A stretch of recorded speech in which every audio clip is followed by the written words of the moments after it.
All right, here we go. I believe this is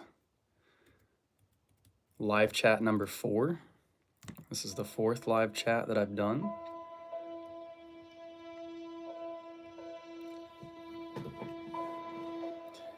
I'm assuming that anyone who watches this or tunes into this video will be familiar with my channel. I don't know why the screen looks so fuzzy, that's kind of weird. But if you are not familiar with my YouTube channel, my name is Tyler Smith. This is Occult Perspectives. And what I do on here is I talk about different esoteric research subjects, including Freemasonry, Kabbalah, the Tree of Life, among many other things. And while I have done different esoteric practices in the past, lesser banishing ritual of the pentagram, lesser invoking ritual of the pentagram, middle pillar, a few others, I am not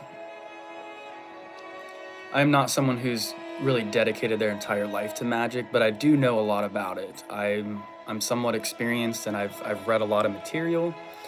I've studied a lot of different things, and I know that one of the things that you wanted me to cover, that some of you wanted me to cover on here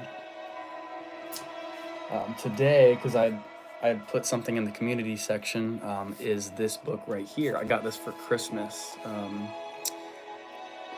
H.P. Blavatsky, it's basically her in an interview with another guy, and she's revealing cosmic mysteries. So it's a bunch of like unpublished stuff. It may not all be unpublished.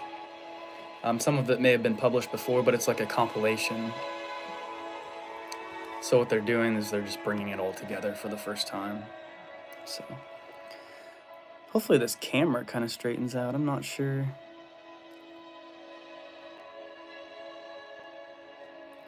Is this a filter? Okay, we can do different filters on here. No filter.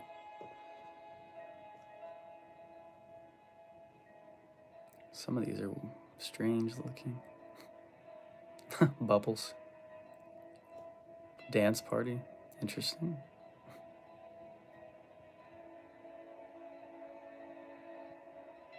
That's kind of cool.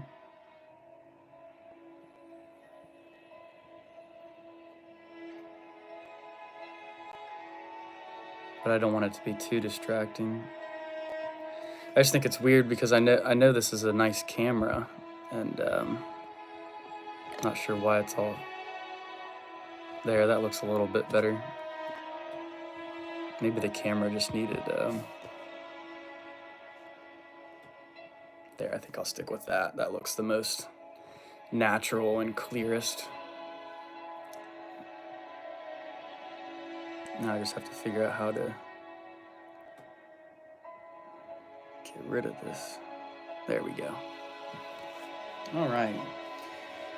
So I'm just gonna kind of chill out here for a minute while we're waiting for everyone to kind of pop in here. Hopefully not too many of you are working today. It is a weekday. Today is Tuesday, but it is the day that I just happen to have, quiet time to myself here at home. So this works out best to be able to do a video. And I did a vote in the community section, and you guys seemed much more interested in me doing a live chat instead of doing a normal YouTube video. So that is why I decided to go ahead and do a live chat.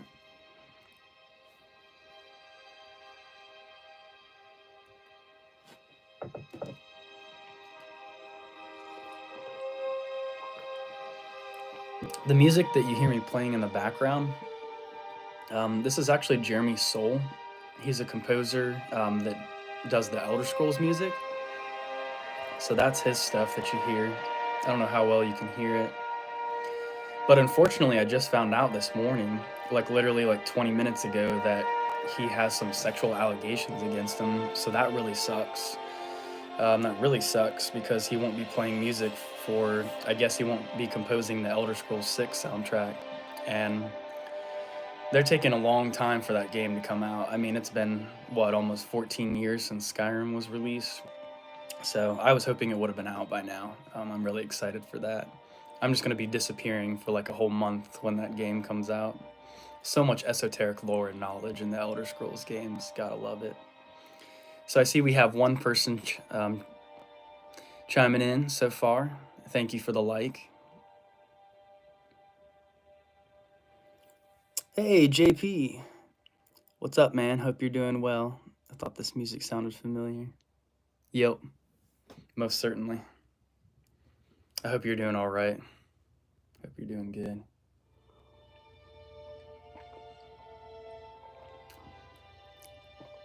I was gonna say, if there's anything special you want me to talk about, you can go ahead and just leave a comment or whatever. Otherwise, I will probably just start reading from this book. I've only read, as you can see, just a little bit here, like the first maybe 60 pages or so. Yeah, like 56 pages. Super interesting though. Really good stuff in here. And H.P. Blavatsky, her intelligence, she came around before like Crowley and the Golden Dawn and any of this stuff was even around. So if she were alive today, I would love to ask, what her opinion is of like ceremonial magic and ritual magic and all of these things. That would be a very interesting conversation. But her intelligence and the way she answers these questions, it's almost like she's not human. Like she's literally an ascended master herself. And then she was communing with masters, hidden masters that were kind of like helping to feed her knowledge. So there's kind of this chain of command on, I would definitely consider her more right-hand path, but I'm starting to not really even like the terms like right and left-hand path. I don't know, it gets too confusing and people have different definitions of what that is, and I've seen a lot of good discussion on it too, but people kind of getting caught up on it a little too much. So I like the way Curtis Joseph puts it. He's like, it's one fucking path. you can either go right or go left, but it's still one path at the end of the day. So glad you're doing well, JP. You're welcome, brother. Just working on paying off debt and helping my wife get through college. That's awesome of you, man. Helping her get through college. It's I don't know how old you guys are, how old you two are, but it's always I think it's a brave thing to go back and go to college. If you didn't go straight out of high school. And that's what my fiance is doing right now, actually. She's going back to school. She's almost done. She's got like a couple classes left. Not too much longer. So I'm really proud of her for doing that, because there's no way I was gonna do that. I don't like college. I can't stand it. It really actually made me super depressed when I went to college, which was, I went pretty much right out of high school, and I went for about 2 years, and then I couldn't do it anymore. The spirit was telling me to leave, so I left, and my life actually got way much better from that point on. There was just so much that was revealed to me because I listened to my spirit. And it told me, you're not supposed to be here anymore. And I had all these beautiful experiences take place after that. So maybe one of these days I'll go back to school, but I don't really plan on it. It would have to be like just the right degree, something I really, really, really love. But I love teaching here on this YouTube channel. I love doing this. Three-eyed nomad, how are you? Hi everyone, hope all is well. Glad to have you here. Christoph, hopefully I'm pronouncing that right. Christoph Gabriel. How did you come into Freemasonry? So that's actually kind of a long story. You can kind of get that story in full. If you're interested in my Patreon, I don't have a way to I don't think copy the link here, but if you go into my community section or you go into any of my normal YouTube videos, and you go into the description, there should be a link for the Patreon in there. But I pretty much give my whole story about how I came into Freemasonry. For the most part, in my book, I have audiobook recordings on there. It's only $5. There's a lot of value in it. I have like a prologue and 7 chapters so far. And if you only want to pay $5, you know, one time and just have it for a month, you know, the audiobook, and then you can quit after that.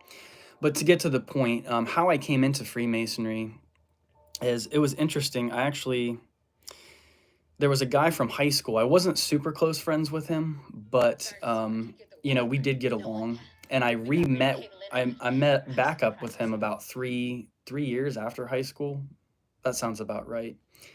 And he told me about this. We talked conspiracy theories all the time. That was our big thing. And then he told me about the Freemasons. He's like, do you know who the Freemasons are? Like, they basically rule the world. And I'm like, I've never heard of that before. Like, sounds super interesting.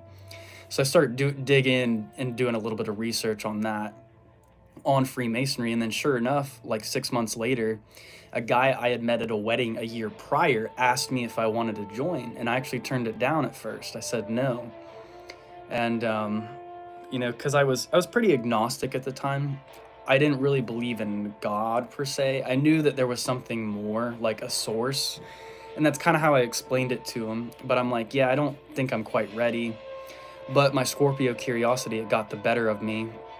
And about a month, maybe not even a whole month later, I got back to him and I'm like, I'm going to join. So I ended up joining. I was just too curious because I'd started reading a whole bunch of books on Freemasonry and I thought it was really interesting.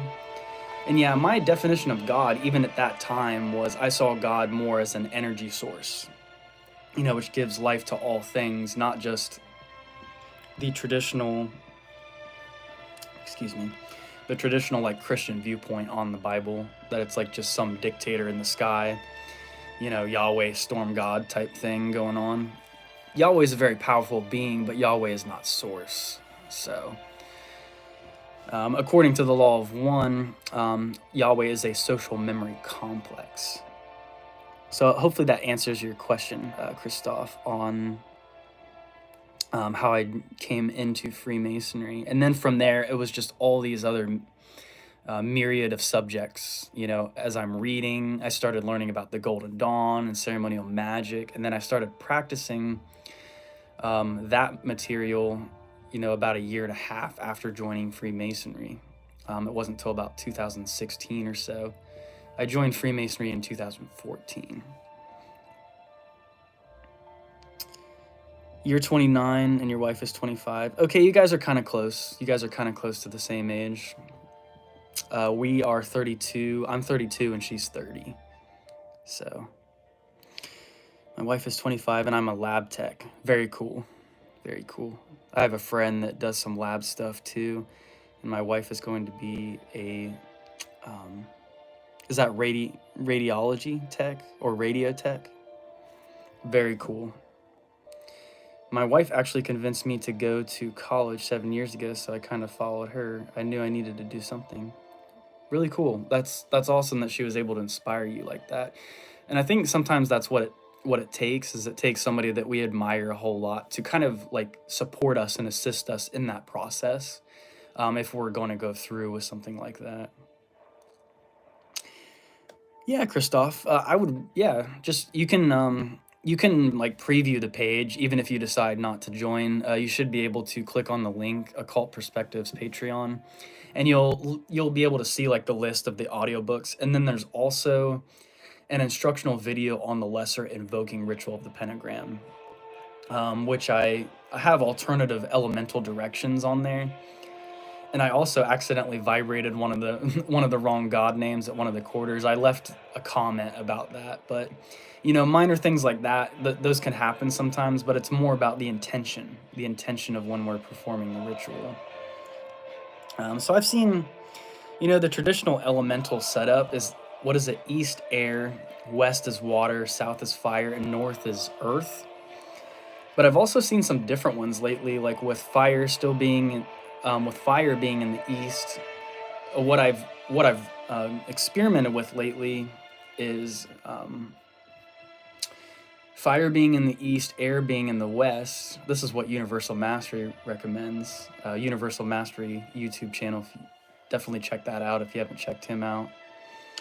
And then he's got water in the south and earth remains in the north. So I've been experimenting with that setup. But I've also seen lately, and this one makes sense to me too, is fire in the east, water in the west, air in the south, and then earth in the north still. But I've seen other systems too where I know one girl, she said in the shaman system, I guess earth is south. So really it's just whatever elemental setup you prefer. And I encourage you to experiment with different directions of the elements. Universal Mastery, he warns a lot about if you're like doing your rituals towards the east is fire. So you may not always want to be using the element of fire for certain things. I feel like it would be good for banishing. So if you're like banishing in the east, but if you're invoking, there's a whole deeper archetypal aspect to kind of what the east represents. To me, the east represents light. That's where you go for light. The east is very significant in Freemasonry, but the east is also, it's the place of initiation. If you look at like Lord of the Rings, for instance, I'm gonna pick some different music, I think, because this music's just getting a little too distracting. Something a little more ambient. But I don't know if any of you are fans of Lord of the Rings, but I always thought it was interesting that Mordor is in the east. So that's like the realm of fire, of course, where Sauron is. But then the elves always go to the west. They retire to the west. They go over the seas to the Grey Havens, which is the west. So I see the west still kind of as water in a way, in a sense. And baptism also takes place in the west.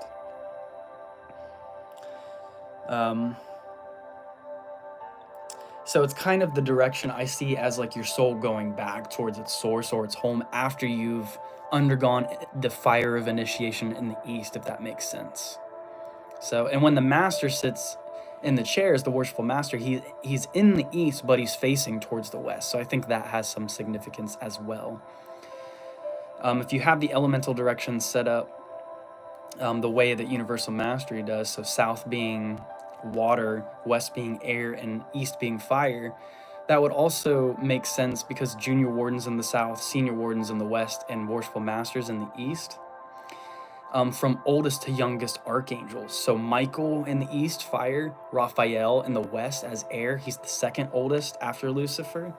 And then Gabriel is supposed to be the third oldest, I believe. That would be the junior warden station in the south as water. So as you can see, there's a myriad of different ways you can do the elements. Be sure to click the like button too, if you guys are tuning in as well. I do appreciate that. Curtis Joseph, I don't know if any of you are familiar with Curtis Joseph. I also recommend you check out his YouTube channel. He said to not get too caught up on the elemental directions.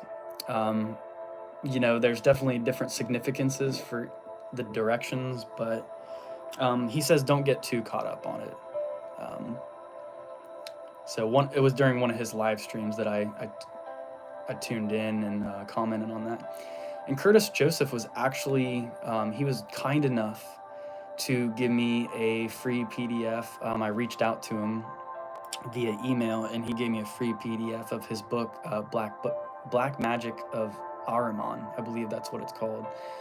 So really grateful for that. And I'm going to be reading that soon sometime and checking that out as well. First cup of coffee today. Always helps lift the spirits.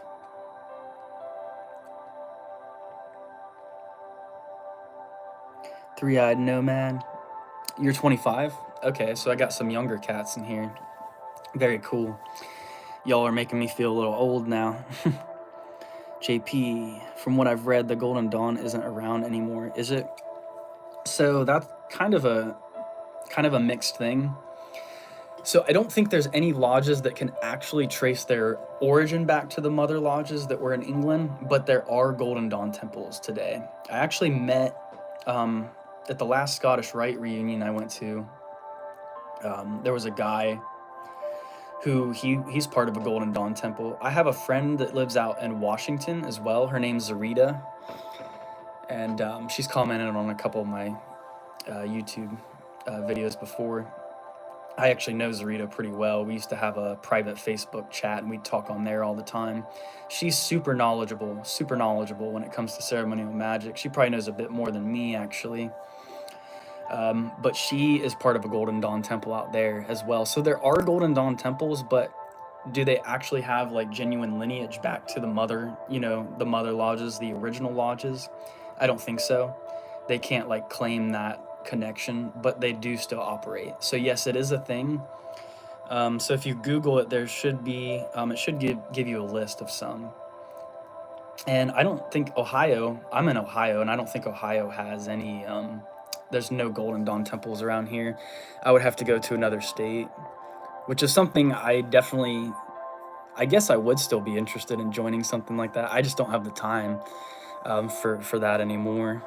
So family life's got me super busy. So it's nice to get on here today though and do this. We've already got a whole bunch of people on here. I'm loving it. Thank you all for tuning in. Epissimus, what's up? Hi, glad to have you here.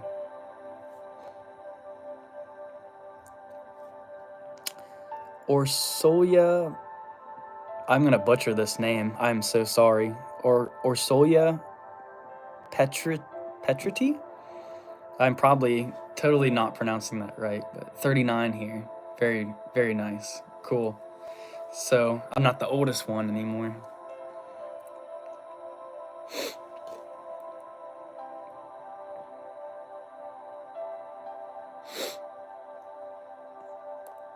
All right. So I did mark some sections in this, so good enough. Sorry about that. Sorry. I'm gonna read some sections. I did put some, as you can see, some little markers here on some of these pages of this Madame Blavatsky book. Let me know if the music's too loud for you guys too. I've just got some ambient tones going on right now.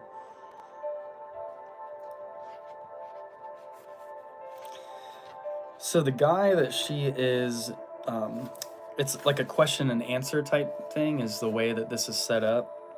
His name is William Q. Judge.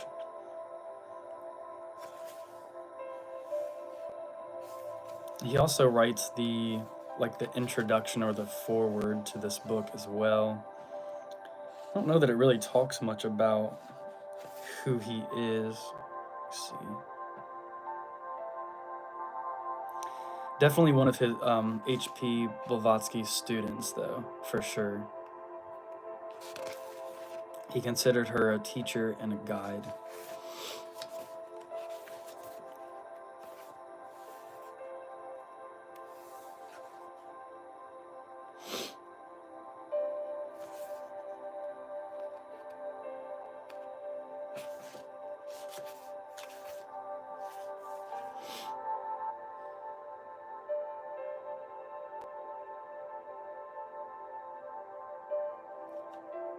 Okay, I didn't mark this part, but I did think this was interesting.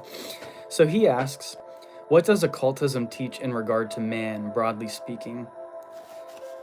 H.P. Blavatsky, this is her response. That he is the highest product of evolution, and hence has in him a center or focus, corresponding to each center or force of power, or power in the universe. Oh, my nose is itchy. He therefore has as many centers or foci for force, power, and knowledge as there are such in the greater world about and within. He goes on to ask, do you mean to include also the ordinary run of men, or is it the exceptions you refer to?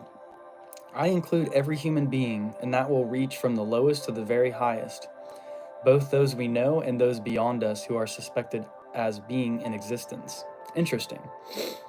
Although we are accustomed to confine the term, quote, human to this earth, it is not correct to confine that sort of being to this plane or globe, because other planets have beings the same as ours in essential power and nature and possibility. So that little part was cool.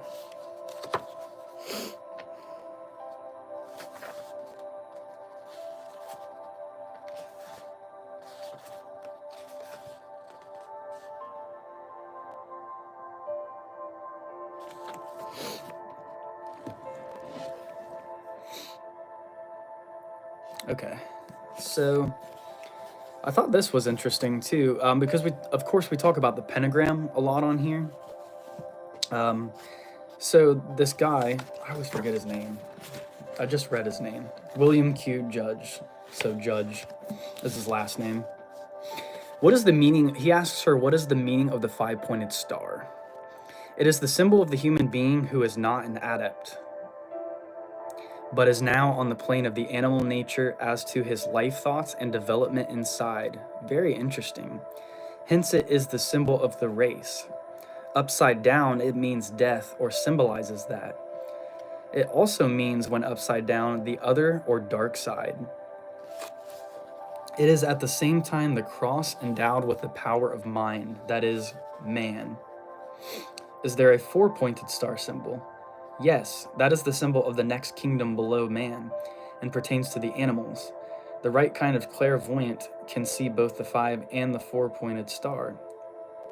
It is all produced by the intersection of the lines or currents of the astral light emanating from the person or being. The four-pointed one means that the being having but it has not as yet developed manas. I think that's like a typo or something. Has the mere figure of a five-pointed star any power in itself? It has some, but very little. See, I find that interesting because, you know, even Walt Disney, there's like a Donald Duck video about Pythagoras and the five-pointed star, the pentagram. I recommend you check that out if you haven't watched that before. It's very cool, very informative. But yeah, she's kind of like downplaying the star here, which is like, I thought was really kind of weird. So has the mere figure of a five-pointed star any power in itself? She says it has some, but very little. You see, it is used by all sorts of people for trademarks and the like, and for the purposes of organizations, yet no result follows. It must be actually used by the mind to be of any force or value. If so used, it carries with it the whole power of the person to whom it may belong. So I guess when you use it like in the mental planes and, you know, astrally like you are in ritual magic, then it would have a more of a profound effect. And I see we got 9 people in here right now too, so make sure we're getting those thumbs up. I thought this was interesting too, this section right here. And I don't know if she's talking about just swords or if this would include athames, so like daggers, you know, ritual daggers. Why is the sword so much spoken of in practical occultism by certain writers? Many indeed of these writers merely repeat what they have read, but there is a reason. Just as in warfare, the sword has more use for damage than a club. The astral light corresponds to water.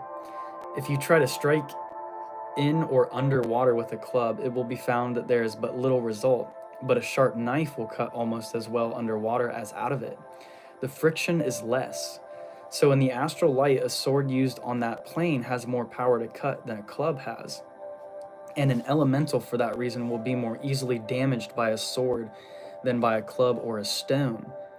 But all of this relates to things that are of no right value to the true student and are indulged in only by those who work in dark magic, or foolishly by those who do not quite know what they do. It is certain that he who uses the sword or the club will be at last hurt by it. And the lesson to be drawn is that we must seek for the true self that knows all occultism and all truth, and has in itself the protecting shield from all dangers. That is what the ancient sages sought and found, and that is what should be striven after by us. So very interesting. She's talking about like the sword, you know, the sword equates to air, so when you're cutting through it, it's like when you're underwater, you know, it moves through the water just almost as easily as it does on land.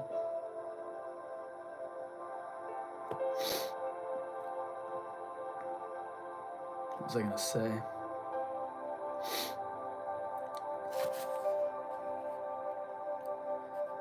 She says These have no things to relating to the true student and those who are indulged only in dark magic.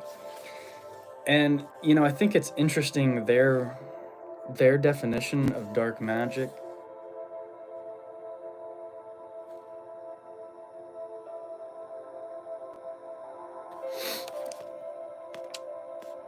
Black magic, sorcery, necromancy, or the raising of the dead, and other selfish abuses of abnormal powers. This abuse may be unintentional, yet it is still black magic whenever anything is produced phenomenally simply for one's own gratification. So does that mean even if you want to manifest something, you know, for yourself or for your loved ones, does that count as black magic then? She's, I would say from like a magical viewpoint, H.P. Blavatsky is very, like, I consider her conservative. I think a lot of the magical practices, like, I don't know if she would really even be for that. And she's very right-hand path, and I don't know. It's just, I'm not as well versed in theosophy as other people are. But I do find the information that she puts forth, you know, very, very informative for the most part, especially if you've read The Secret Doctrine. That's her main works. And I have like a whole like 6 or 7 book list, 6 or 7 book series behind me. They're all blue hardback books. You probably saw that.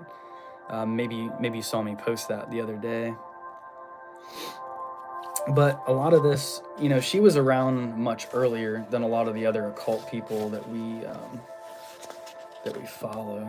Let me see if I can find what her lifespan was. How long did she live till? And if any of you, you know much about Blavatsky, please share, because I'm always learning and trying to learn. That's what I do here on Occult Perspectives. That's one of the things I do is, you know, I study different viewpoints, esoteric viewpoints, and kind of just try to, you know, evaluate it and see what kind of resonates with me and what doesn't resonate, and then, you know, just kind of take it all, merge all these different teachings together in such a way that, you know, I can use it in a practical way.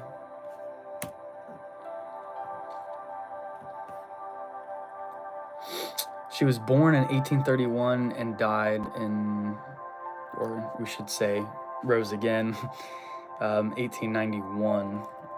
So yeah, that was before even the 1900s came around. And yeah, I mean, compared to most, you know, esoteric or any occult, you know, teachers, she's definitely, like I said before, very, very conservative, more so than, and I don't know what actual practices. I've never read like any actual practices that she teaches, you know, that one should do. Maybe there's a book that she has out there. I'm not sure.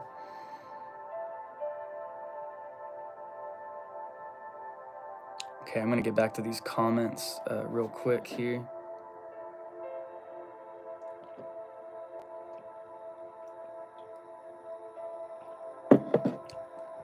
Epistemists, have you done any planetary magic? Was the result what you wanted?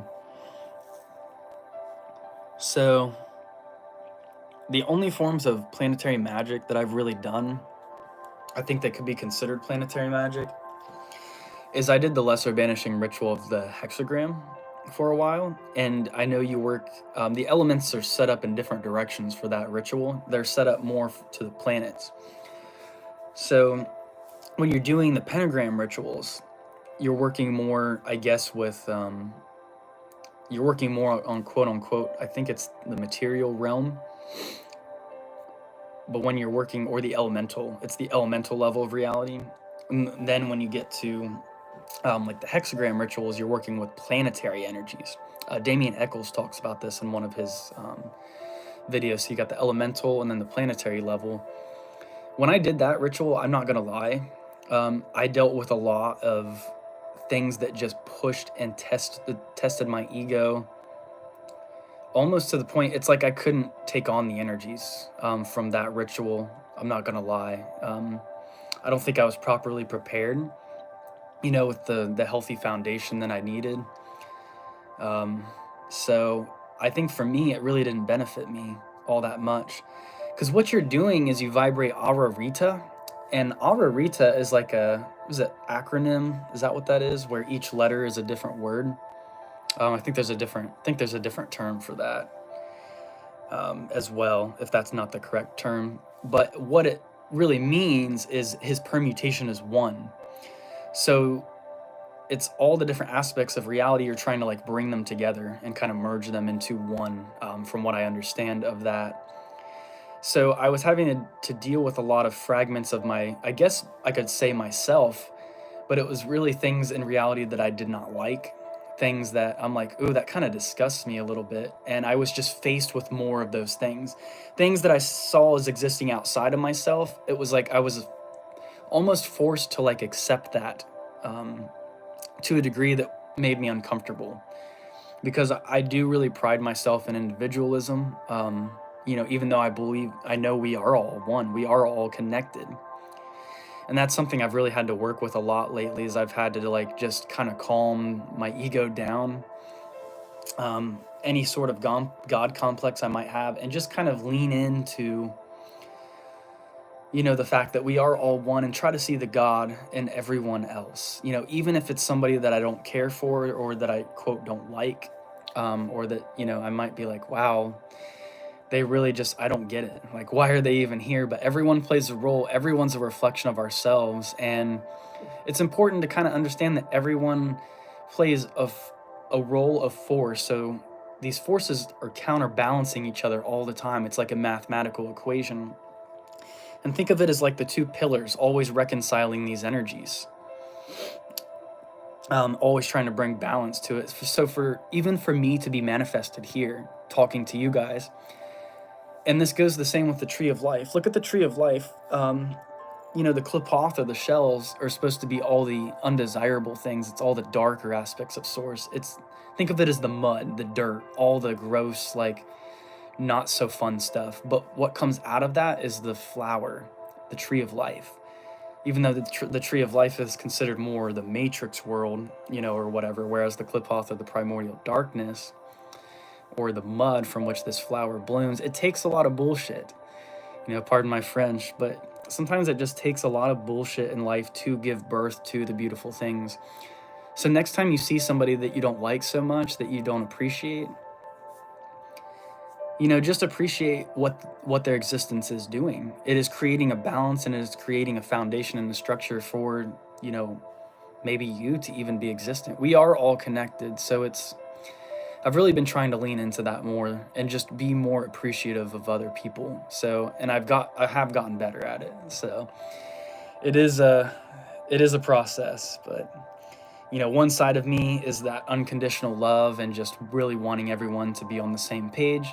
And then there's another side of me that just wants order, and it expects, everyone to just kind of be in control of their own energies and have certain intellect and certain understandings to a certain degree. It's like, why can't people understand, even just a little bit of this stuff, esoteric knowledge? If the world would just slow down and just not be so hungry and greedy, we could all just have order and peace. Like, that would be such a beautiful thing, but it's not exactly how it's all supposed to play out. So there are other factors that need to be manifested for that to come into being. So sorry I rambled on quite a bit about that, with the planetary magic. The only other time I deal with planetary magic, is when I do the middle pillar, and even when I'm doing the Kabbalistic cross. I'm imagining myself during the Kabbalistic cross going, ascending through the planets, each planet. So the moon, Mercury, Venus, Sun, Mars, Jupiter, Saturn, the zodiac. I'm moving through all of those, and I do a video on that. I think it's called the Advanced Middle Pillar Technique or something like that. I do have a video on that. So those small rituals too, yes, I am somewhat working with planetary energies, but is it actual planetary magic? Not really. Not by the traditional definition.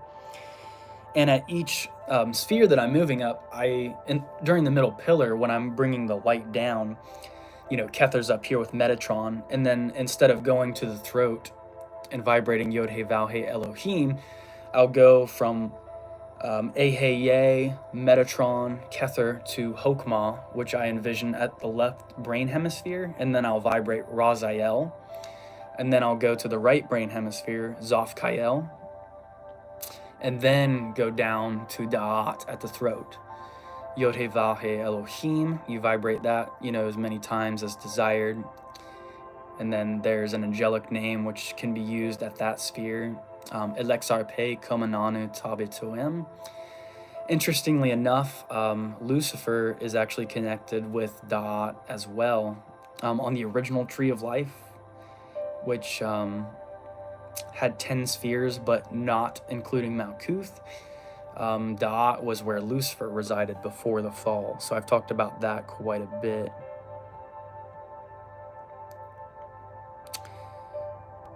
Do Freemasons still do a lot of charity work? Yep, they do. They sure do.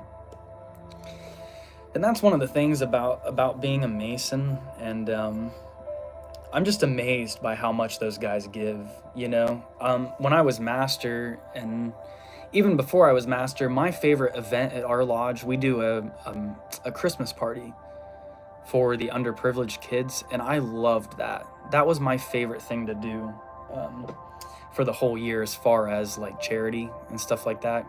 A lot of what they do is donations, so they'll donate to good causes. Masons run the Shriner hospitals, so all of those are run by Masons, and I believe it's free for the patient to go there. So they provide all of the financial support. So yeah, it's full of charity. And yeah, the Christmas party is so cool because, we would go out, I would do, at least part of the Christmas shopping, if not all of it. We'd wrap the gifts, and then we'd have the kids come, and I used to sing Christmas songs too. So they'd come to the lodge, and we'd have Santa Claus there handing out the gifts. So that was really cool. That was something I really liked. And I wasn't really able to do it this year or help out just because I'm so busy with my own things. So yeah, I used to be a lot more active in lodge, but I usually only go I'd say I only go to lodge about once every 2 months right now. That's about a comfortable pace for me with everything else I have going on in my life. But yeah, Masons are all about charity. Like that's a huge thing for them.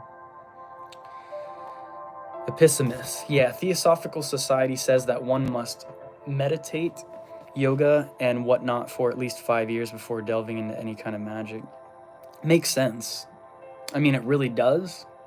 It really, really does. I'm gonna grab a jacket real quick. Getting just a little bit chilly back here. It's not really that cold. It is super cold outside though. I think it's like 10 degrees outside or something like that today here, so that's crazy. Got 10 people in here now. Make sure we get those thumbs up if we can. I appreciate that. But no, that's a good thing. You meditate and do yoga for 5 years before doing magic, because especially like what happened with me is I didn't really have the physical foundations that I needed when I started doing magic, and I kind of went into it too quick and too fast, and honestly even caused a little bit of damage to myself from trying to do too many practices and go forth too quick. Because when you're doing magic and when you're visualizing, you're actually disconnecting yourself from your body in a sense. So energetically, you need to be very grounded in your physical vessel before you're doing all of these invocations and all of these things. That's why I've been talking about foundation a lot on my channel. So, and I'm not gonna lie, I have used magic for selfish reasons. I have used magic to make changes on a mass collective level, I would say. And while I do feel like it was ordained, like it was something that I was meant to do, I'm also on kind of a bit of probation in some ways by these masters, these hidden masters. They kind of put me in my place, so to speak. I've had to deal with some things, and I'm okay with that. I'm okay with that because I guess I'm not as much as quote unquote I'm not as much the good guy as I thought I was. When I really came down to it and faced myself, especially this past year, I would say this past year, year and a half, I've probably dealt with more shadow than ever before. And I looked at myself, I evaluated myself, and I'm like, gosh, like, I'm not as good as I thought I was. Like, some parts of me are actually really gross and not in alignment with my highest self. So I've really had to face those things and slow things down instead of just trying to speed up and like do all these rituals and all this stuff. You know, I've done hardly any practices. I would say the last 6 months, I've probably meditated only like, a small number of times. It's like maybe 12 or 13 times in the past 6 months, doing, simple exercises, just like lesser invoking ritual, the pentagram, or something to that nature. So I've taken it a lot slower. I'm really just trying to enjoy life a lot more, not get too caught up in all of this stuff. Because I feel like, some people's dharma is to walk the magical path, and that's what they're meant to do all the time. Like, that is their life goal and purpose, is to do this. For me, it's more like what I've learned from my experiences, I want to share with other people so that maybe they don't make the same mistakes, or they do this in a way that's, somewhat grounded. And I know a lot of people out there, they have like this thirst for power. It's like they just want power. And for me, I'm not really looking for power so much anymore. It's really just, I'm looking more for peace. What will bring my soul peace while also giving myself some illumination and being able to work in these other worlds and spheres simultaneously. But I'm not trying to like dominate or control or any of those things. Like, my ego's really been put in check when it comes to some of these things. So, I know I'm kind of rambling on a little bit there, but I just want to be honest, with you, with all of you.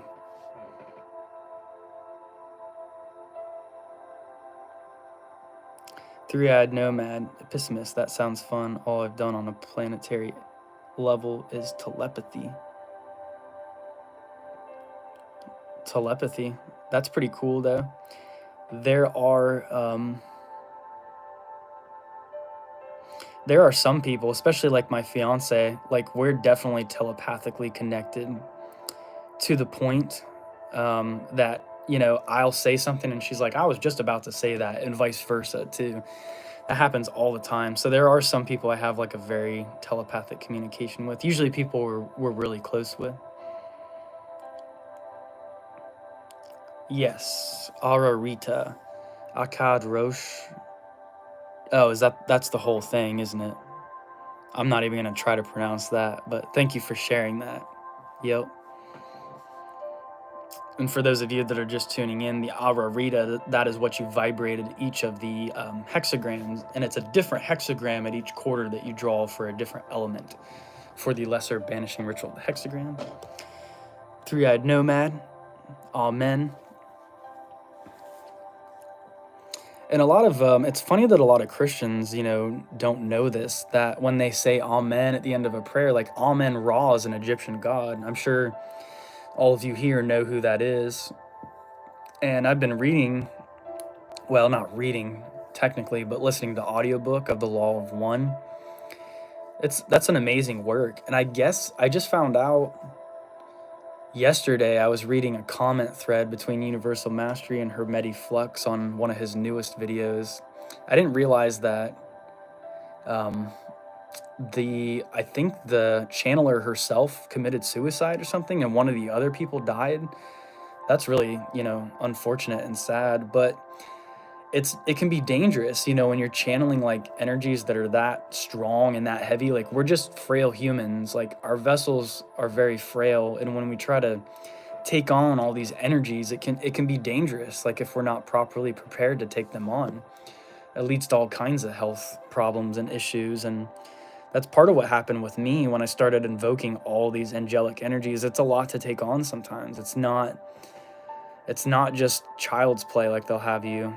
A lot of these, I would say, newer age spiritual people, they're like, oh, just, let the energy in, just, channel, you can just channel all these beings. It's like, it's not really that simple. I mean, yes, you can channel energies and you can kind of click onto things, but full on channeling entities, like that's a big deal, you know. And you got to be careful with your health and your physical vessel. If you can't be comfortable in your physical vessel, shit's gonna go south for you really, really quick.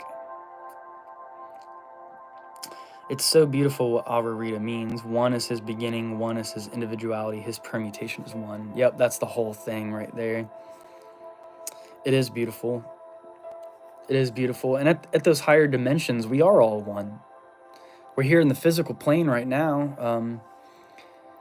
And the mass collective, you know, people in general are just so confused and so lost. And it's sad that we have these fragments of source, or, you know, technically ourselves, that are so in the dark, so lost, I'll say. Like, they have no idea what they're doing on the etheric field and the elemental field of reality. We're going to get to that a little bit if I read, you know, much more from this Blavatsky book, because there's some super interesting stuff in here. I've been replaying the Kingdom Hearts games, and I've noticed some Masonic-like references in those games. Did you ever play them? I did not. But I've heard so many good things about the Kingdom Hearts games. Like, there's a lot of friends I have that, you know, talk those games up and down. So that might be something I have to play at some point. I have so many video games. I'm a gamer. I go through phases, you know. I went through like a couple years like not playing hardly any video games. I was, you know, doing mostly esoteric stuff. I would, especially go back 2017, 2018, I was in the woods every single day doing lesser banishing rituals of the pentagram, you know, and middle pillar, and reading books and gathering as much knowledge as I could. Now I'm at a point where, you know, with the family stuff, you know, we got 3 kids here and stuff. So I've been getting them into video games, getting back into games. I've got Ocarina of Time here at my feet. I've actually got the N64s down here. I got some good games. I've had to rebuy some of these games. I used to have them, like Ocarina of Time, Paper Mario, the original Donkey Kong 64. I got Banjo-Kazooie.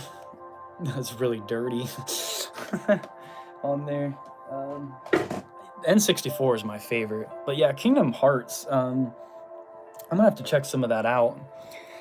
I was also, I watched a video of some gameplay of Quest 64. I know that game has a lot of bad reviews. It's that people don't really like it.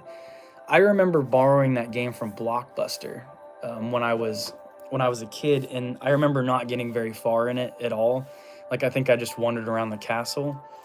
But if you go to one of the first characters you come across, it says, "Here's your elemental powers, like up for fire, what they say, down for water, right for air, and left for earth." I'm like, oh my gosh, it's the elemental directions, like first thing here in the game. Like, the video games are so esoteric, it's insane. Like, and I think people who create games, they're doing the great work. They are, somehow it's an egregore. It's a group of people that come together and they produce these masterpieces we know as video games.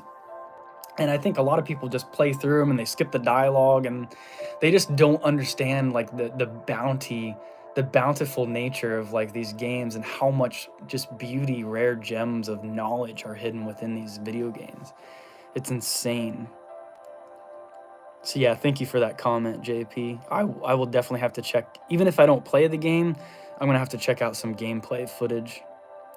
Alexander, yo, what's up, my dude? How are you? Glad to have you in here, brother.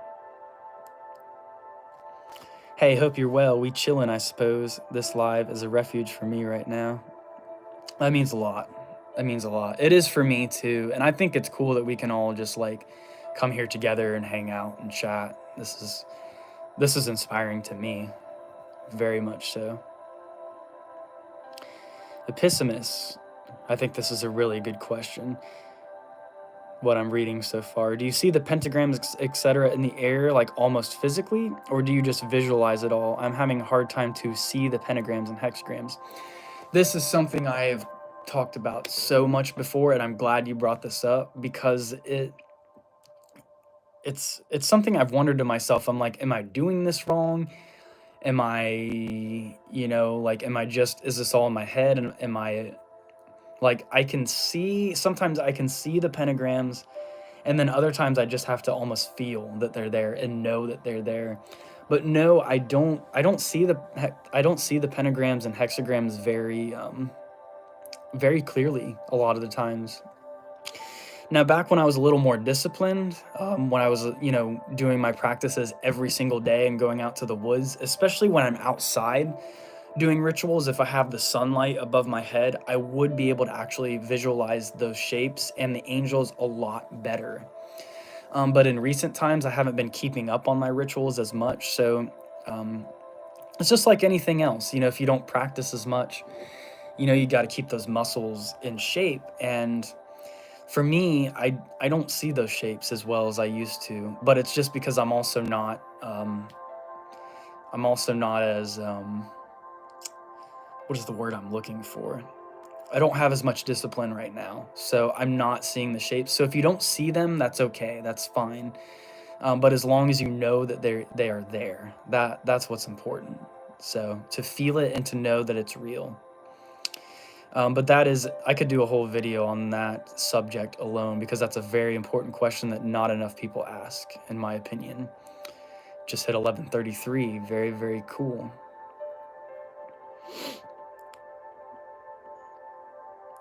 But yeah, I don't think I have too much more to add to that question. But yeah, it is very hard to see them. Like, and especially if my eyes are open, I might see like an outline. I used to be able to see like an outline actually in the air before me. I can almost, if I go slow enough with my fingers, I can almost see like an etheric line, but it's not very clear. So, but I almost wonder what it would be like to have like a mild psychedelic experience and doing ritual magic. Like, would you be able to see those shapes like very clear? Like, that's something that is kind of interesting to contemplate, to think about. It might be a little overwhelming though, especially when you call forth those angels. So, but I would be interested to hear somebody's experience with that. The Bible says that the stars will fall during the end times. What do you think this might mean? What it could mean is stars are synonymous with angels. So it could mean that the angels descend. But for me, like, the end times don't actually mean like the end. It might mean the end of a cycle.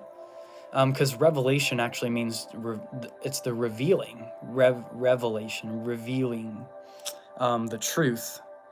So I think there will come a point where none of the knowledge can be hidden anymore. So it may cause a dark epoch in humanity. I don't know exactly where we're at in the Kali Yuga. Actually, in this book, H.P. Blavatsky, he states that she said that it esoterically ended in like 1943, whatever that means. So I'm guessing that we're actually close to the end of it, I guess. I thought we had a lot more to go in the Kali Yuga, the Age of Darkness, before the next age, the Golden Age. So I'll try to get to that in this book in a little bit too. We'll read into that.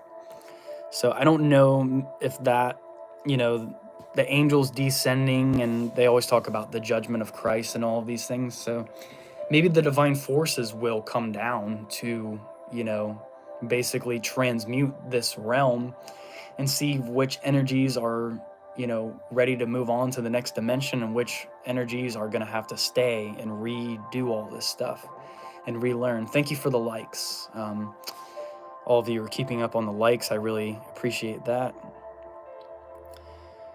Hey, I was maybe 16 years old when I read the Law of One books, and boom, I just woke up. That's awesome. I can't imagine like having that kind of material when I was 16 years old. That would have been pretty enlightening. I don't know if I would have liked it that much, though. I don't know if I would have had the appreciation for it that I have now, especially with my mindset at the time. When I was 16, I was reading Ayn Rand. I don't know if any of you are familiar with Ayn Rand and her objectivism philosophy, but that was kind of what I was into at the time.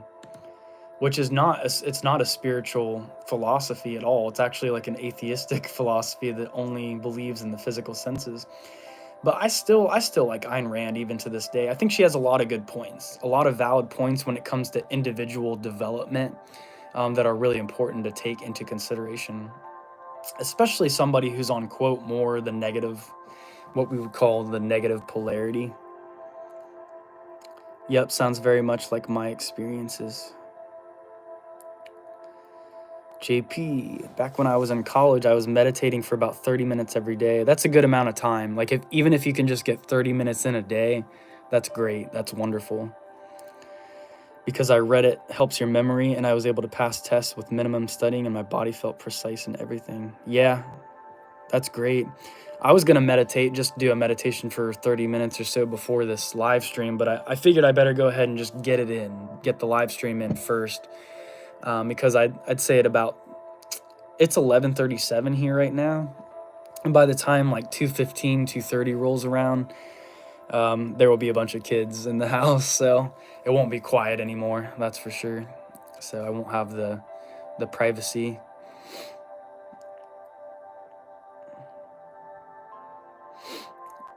And yeah, meditation it just helps with everything. It helps with health, it helps with mental health.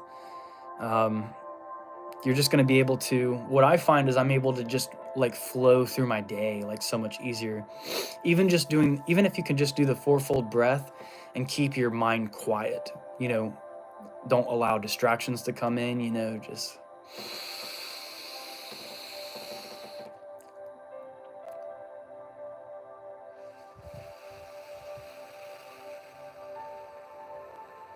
it starts to change the brain waves of the brain. I don't remember all the different brain waves. There's like alpha, theta, beta, and I apologize. I don't remember what all of those, the significance of those are. Rebecca, what's up? Glad to have you in here. I've appreciated your comments lately. I really have. I see them, but I'm also a visual artist, so it affects seeing shapes. I bet. I've actually, for a while there, I was just drawing pentagrams on a piece of paper, like drawing them over and over and over again, hoping that would help me see more clearly. And it kind of did. It kind of worked. But I'm not an actual artist. Even though I'm a musician, I play drums. That's what I'm really good at, is the drums. But I also sing and I play guitar. So I'm that kind of artist. But as far as drawing, I suck. I am not very good. I wish I was good at drawing, because if I was, I would want to draw archangels, would be like my main thing. And, ceremonial magic art would be really cool. There's not a lot of people doing that out there. Because I think a lot of the depictions of these beings, whether they're like, especially angels, they just look like cheesy. They look cheesy and like weird in art a lot of the time. So if somebody could do an actual like an accurate depiction of the angels in their artwork, that would be amazing. Make them look more celestial and luminous rather than just a human with wings. Like they are humanoid with wings, but a lot of the pictures are just cheesy and stuff to me. I don't like a lot of angel artwork. So Epissimus, I was reading it like, what in the hell is this? I bet, especially for a 16-year-old mind. But when I kept reading, it all made sense so much. It changed my life. It is a good book. And like I said, I'm not reading it. I'm listening to an audiobook of it right now on YouTube. That the YouTube channel that has it is not the original YouTube channel that had it. It used to be Giving Voice to the Wisdom of the Ages. That's a great, great YouTube channel, but I don't know that it's even up anymore. It might still be up. But I know that the guy who did the audiobooks, that did the voice recordings for those, he passed away, unfortunately. So I think it's all like his family's like taken over that stuff. I was really sad to hear that, because he's got one of the best voices for audiobooks. Great voice. Cool Live, I will check out your page more. Yes, please do, Rebecca. I'm super glad to have you as a part of this community. And also feel free to check out my Patreon if you would like. I have audiobook recordings, audio recordings with classical music in the background as well to give it a little more, spice or whatever. It's my book Freemasonry and Ceremonial High Magic. I have the prologue and the first 7 chapters on there, all the way up to the Fellowcraft degree chapter. So you get all of that for $5. And there's also a instructional video for the lesser invoking ritual of the pentagram on there as well. Let me see if I can.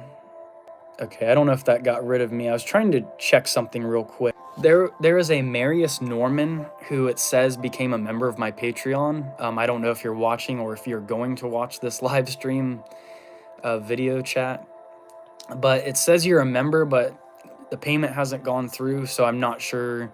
You can become a free member on my Patreon. You just don't get access to all the audio clips in the video. You get like little samples of it if you join for free, but it's $5 per month. So if you just want to like join, for 1 month, and just pay the $5 one time, that's fine with me. That is totally cool. I'm also worried a little bit about some of my patrons too, like Karmic. I haven't heard from Karmic, and I haven't heard from Georgia, and I also have not heard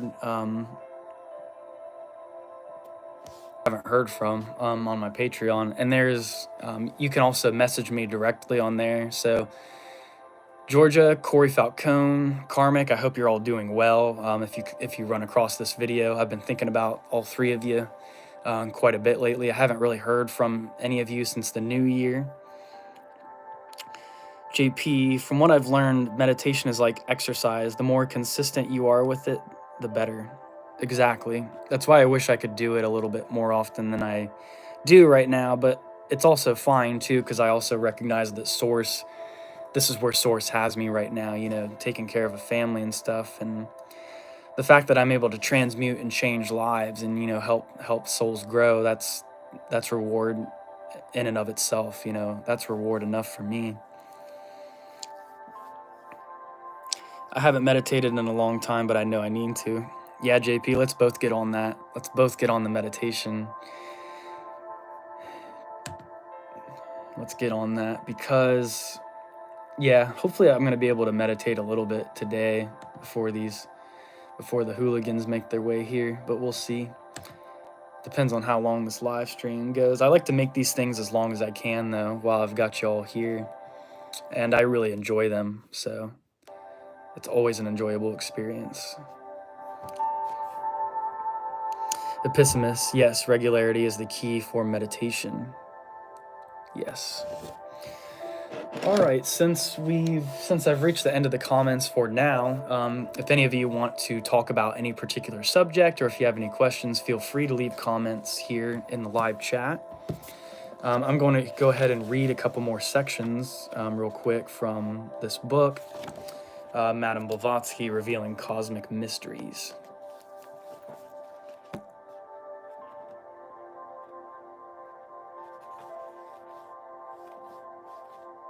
Let me find my page that I was on.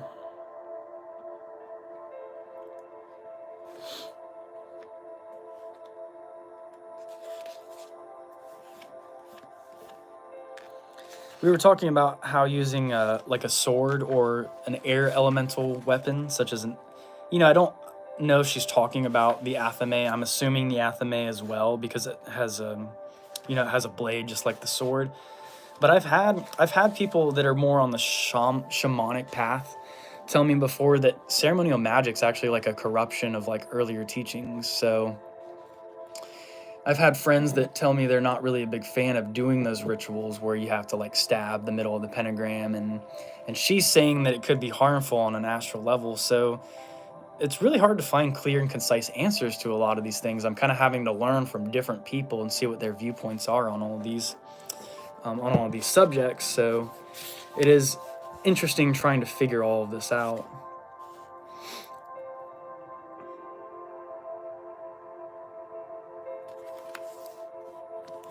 Let me rewind here a little bit.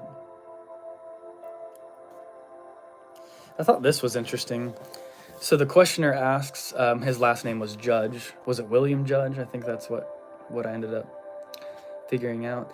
How can one prevent the natural action of the mind when pictures of the private lives of others rise before one? So when in our mind space, we start to picture the private lives of other people. H.P. Blavatsky says, that is difficult for the run of men. Hence the mass have not the power in general. It is kept back as much as possible. But when the trained soul looks about in the realm of soul, it is also able to direct its sight. And when it finds rising up a picture of what it should not voluntarily take, it turns its face away. A warning comes with all such pictures which must be obeyed. This is not a rare rule or piece of information, for there are many natural clairvoyants who know it very well, though many of them do not think that others have the same knowledge. Questioner: what do you mean by a warning coming with the picture? H.P. Blavatsky: in this realm, the slightest thought becomes a voice or a picture. All thoughts make pictures. Every person has his private thoughts and desires. Around these, he makes also a picture of his wish for privacy, and that to the clairvoyant becomes a voice or picture of warning which seems to say it must be let alone. With some, it may assume the form of a person who says not to approach. With others, it will be a voice. With still others, a simple but certain knowledge that the matter is sacred. All these varieties depend on the psychological idiosyncrasies of the seer. So yeah, it's interesting that, people who are clairvoyant and can really see into things on the astral realm, you can really go into people's private thoughts and, take information or take ideas from them.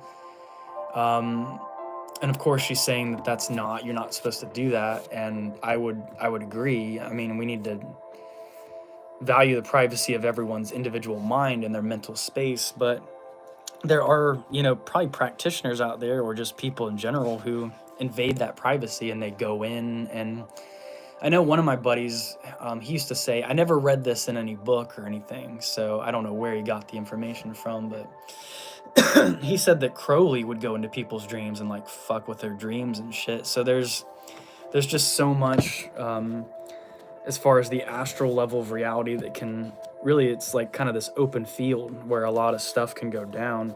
And she talks about a lot of that in this book.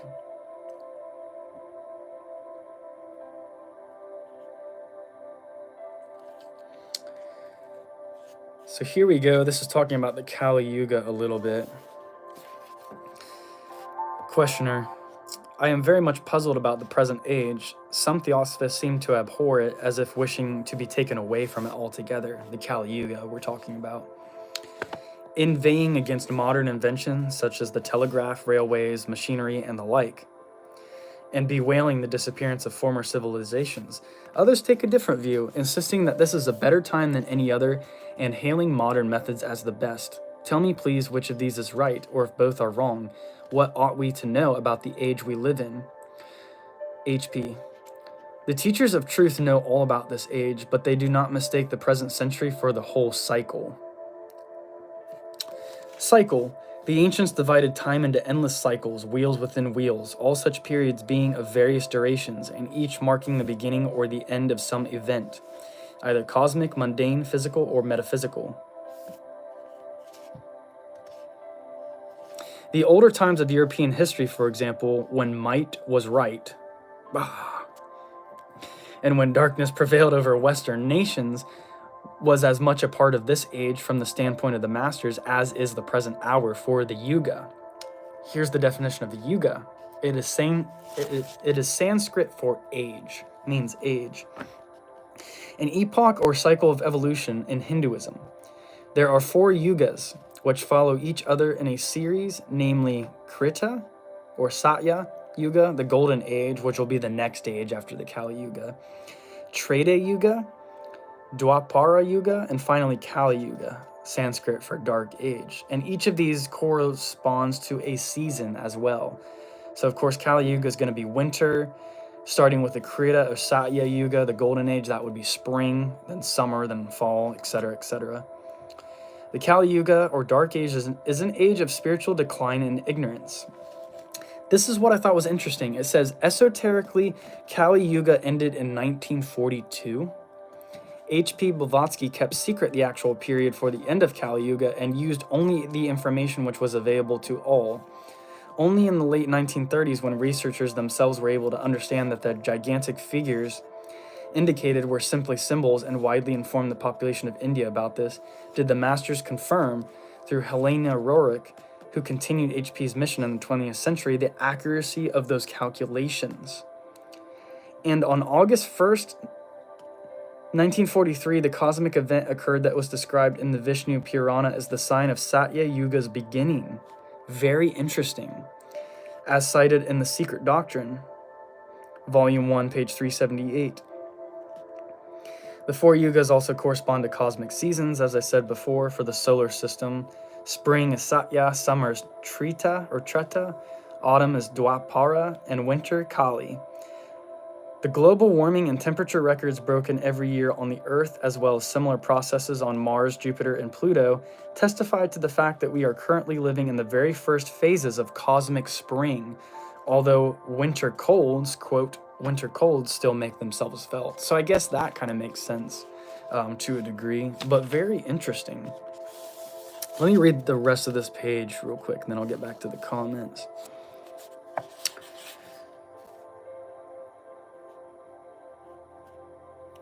So, let's see.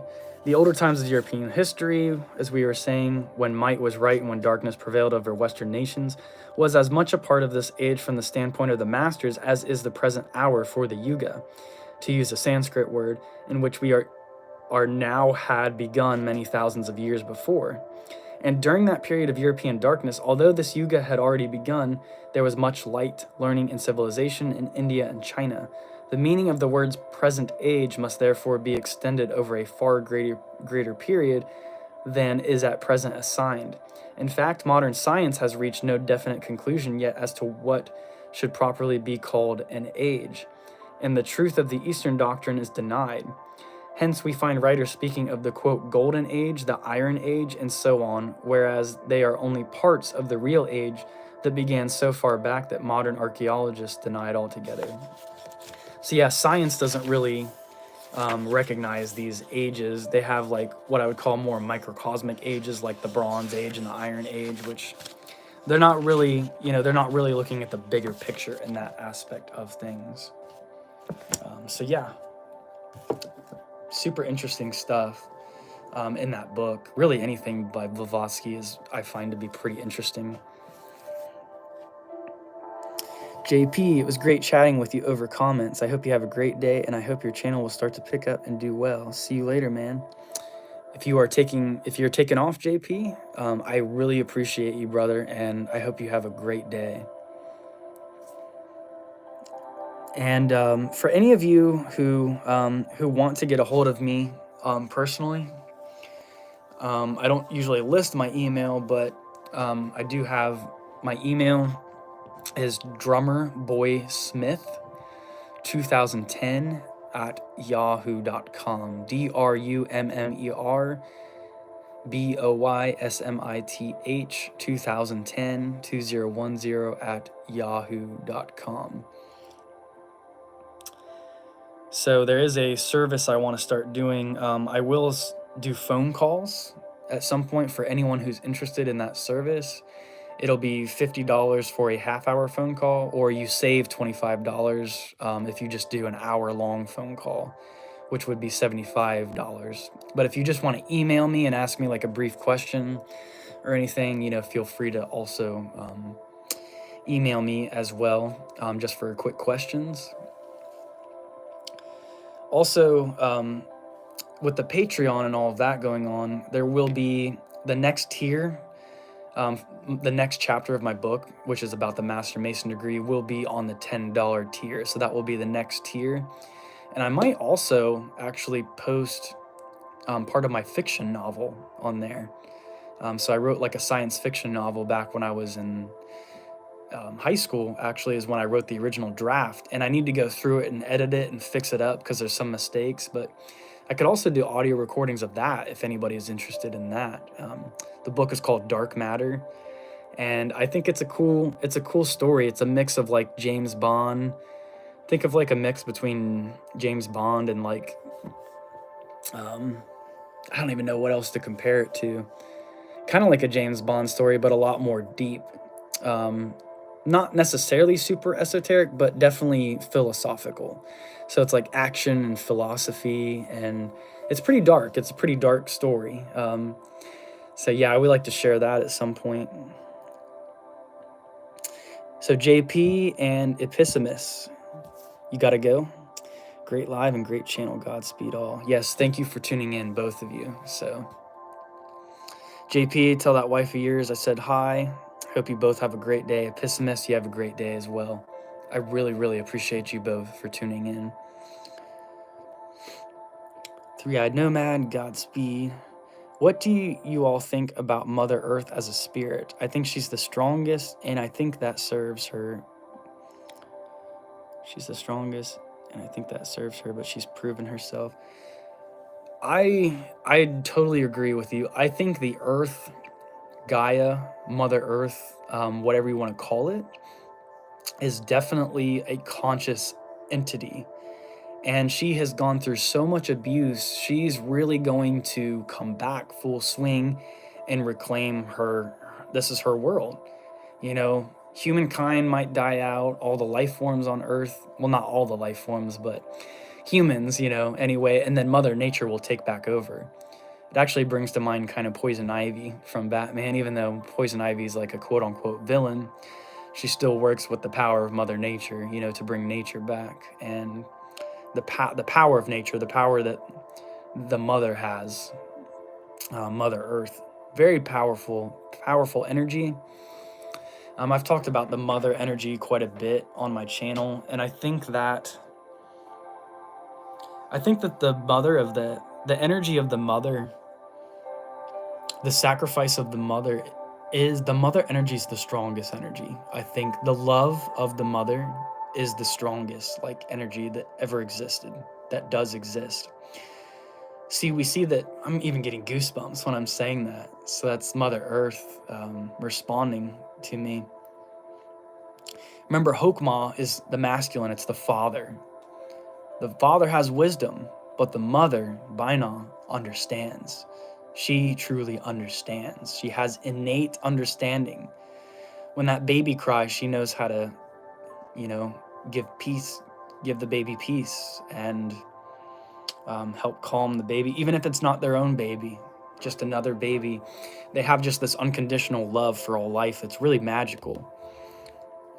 Even if you look at Harry Potter, the Harry Potter series, the sacrifice that his mother made for him allowed him to survive, and survive the worst curse from the worst wizard, which was Voldemort. He was left with just the scar. Also, I have a song on this YouTube channel. I did a live performance of it at the lake that I grew up at. There's a video on this YouTube channel. It's called Beautiful Gaia, and it's a live performance. I wrote that song and dedicated it to Mother Earth, the Mother Earth energy. If you want to watch that and check that out. I was in the woods playing that song one day. I think I was just playing it on some bongos. And my buddy was there, Joseph Arthur, and he can attest to this. There was no rain, no clouds, no nothing. It was a bright, sunshiny day. And as soon as I ended the song, as soon as I sung the last words, there was this little bit of rain that just dropped down right where we were at, like right in our spot. And I saw nothing else around me. There was no other rain or anything. That was the beauty of the mother, you know, touching that moment. So even if we look here, I don't know how well you can see that.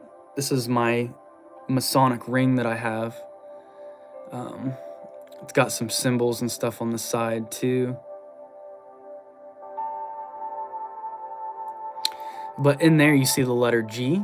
The G means a lot of different things. It can mean the generative principle, which is the 8th hidden Hermetic principle. It can mean God. It can mean geometry. It can mean great architect of the universe. The gift of life, but it also can represent Gaia, mother, gives birth. This is the portal or the womb of the cosmos, of the universe.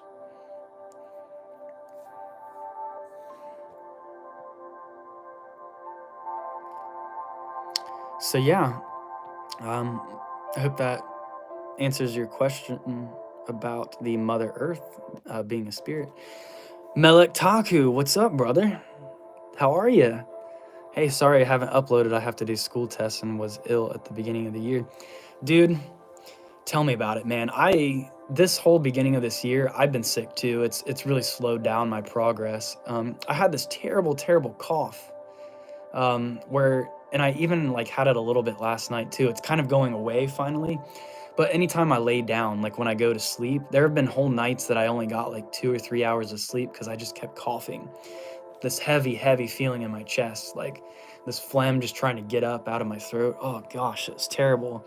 I hope you're not dealing with that. I hope you're feeling better now, brother. I hope you're feeling a lot better.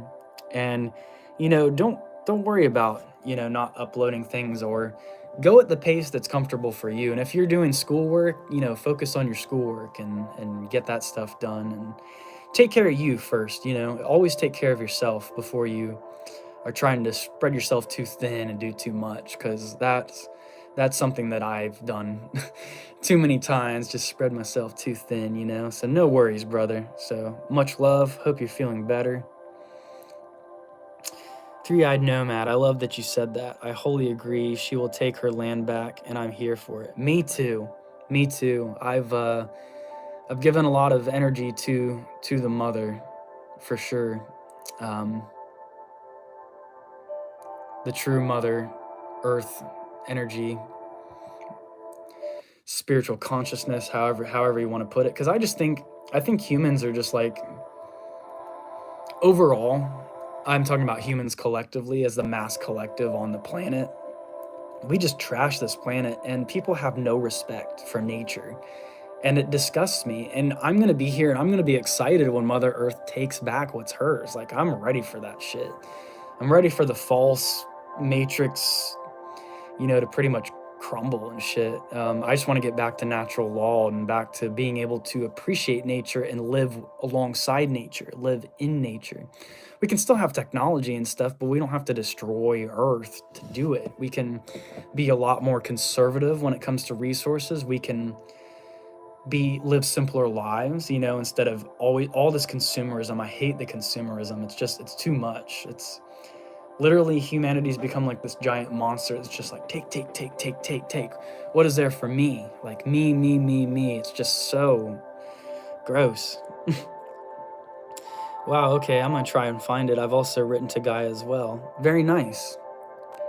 And I love Rain so much. She blessed you, or if you don't like that word, she graced you. No, I use the word blessed all the time. That works for me. This music keeps like glitching out too. And it's got kind of a Mother Gaia presence there too. Look, looks like a kind of a feminine face going on there. Really pretty. Maybe she's trying to communicate to us right now.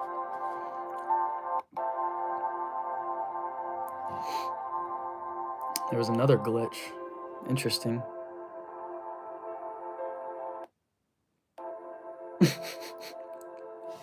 Hold on, I'm gonna pause it for a second and then let it go again. If you find that song, do you actually have like your own YouTube channel? Or are you just like, do you just have a profile on YouTube? You should definitely post that song if you can find it. I would love to see that. Yes, thank you so much. That was great. That answered everything. You're very welcome. Man, my initiations through Gamaliel is intense. So many entities that have links to the mysteries of sex and lust, like Lilith, Nama, Asmodeus, and Citri, have all been in contact with me through it. That's, yep, you're going through it, brother. I have no experience, initiating myself through the Qliphoth. And that's why I like learning from guys like you, because I can only imagine working with those darker entities, how much that is to take on and to integrate. So like I said before, props to you for doing that. I almost died because I was sick at the beginning of the year. No exaggeration, I had to go to the hospital. That's scary. That's scary. I almost felt the same way. I'm like, am I gonna have to go to the hospital? Like, I sure hope not. So I'm glad you're feeling better. Um, so glad you're feeling better, my brother. Glad you're making it your way through Gamaliel. Just be cautious and take it easy, and you're gonna do just fine. You're strong. You got this. Melik Taku, wow, that sounds about right and very cool, bro. Gaia initiated me, and much of the same energies and experiences presented themselves. Sex magic and telepathy came first. Very cool, you guys. I think just the two of you alone could probably teach me, a whole hell of a lot. You both probably have a lot of information, through intuitive working that I've not even come into contact with, so I could learn so much from the both of you. Freighter RC, what's up, brother? How are you? Blessings. Great to have you here. So awesome. Very cool. Oops. Three-eyed nomad. Yes, through the work I have been doing, I've developed psychic abilities like my clairvoyance because of the nature of Gamaliel and links to the moon. Very, very cool. And bro, Sir Tyler, that means a lot to me. You've taught me so much. Thank you. Thank you. And to me, that's really what a lot of this is about, is just us learning from each other, us being able to teach each other. And I wish we had like a physical community, like we could actually meet up and we lived close together and we could all hang out. I would love that so much, because I have lots of friends, but I don't have a lot of friends, very few friends that live close and can actually hang out and stuff. We're talking one or two people really that are really into this type of stuff. One of them being a Mason, brother Mason. He's really into a lot of this stuff. He's busy constantly though. He's always busy. Like, he's actually the master of the lodge right now. So I'm really proud of him, and to see him up there and taking that position, taking that spot. So yeah, I love this community and being able to connect with you guys. It's great. Freighter RC, I'm well. Been following your channel when I have time. I appreciate that. I really, really do. I've checked out a couple of your videos. I really need to watch more though. I've been so freaking busy. I will make it a point to check out. I'll probably check out like more of your later stuff first, some of the newer material, and then I'll go back and watch some of the older stuff. But I love your channel. And are you gonna have Anima? Is that how you say your name? Is Anima Nora on your channel again? I really liked her YouTube channel, and I don't think she has her YouTube channel up anymore. It got taken down or something. She had some of the most unique information on her channel that I've ever really seen.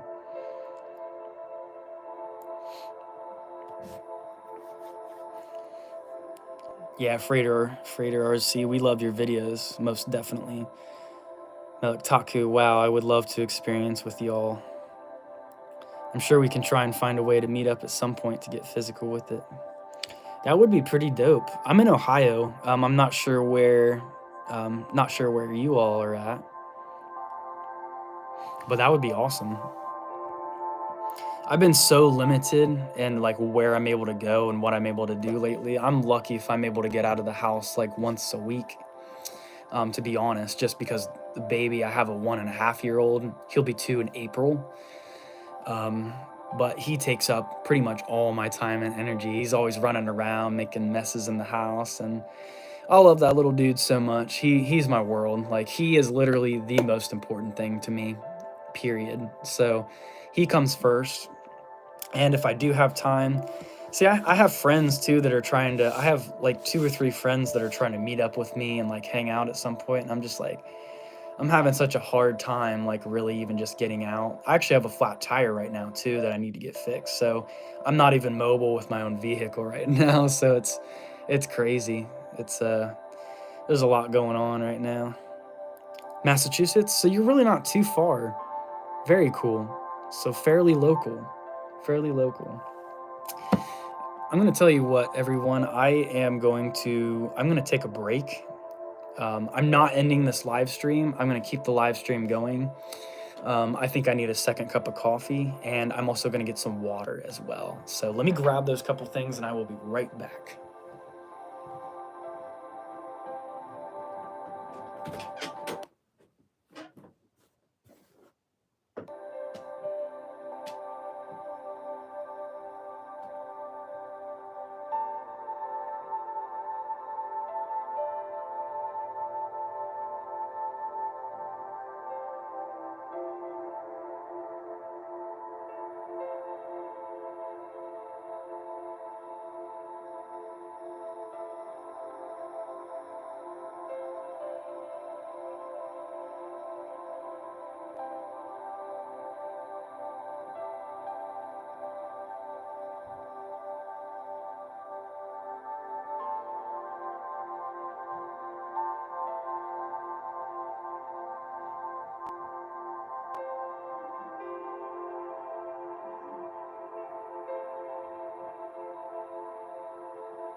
All right. Got me a little bag of snack muffins too. I haven't eaten anything yet today. It's been a pretty slow moving morning for me.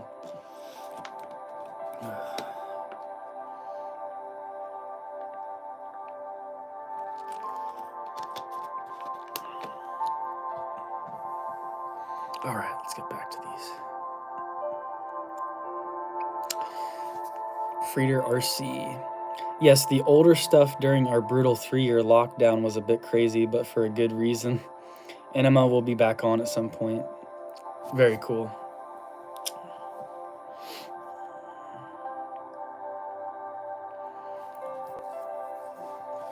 The Qliphoth is definitely a lot to process, but I have an uncanny ability to ground myself, and I can't describe how I do it. So that's why I go through initiation, because I have a good foundation. That's awesome to hear. Very good to hear that you have that foundation going on.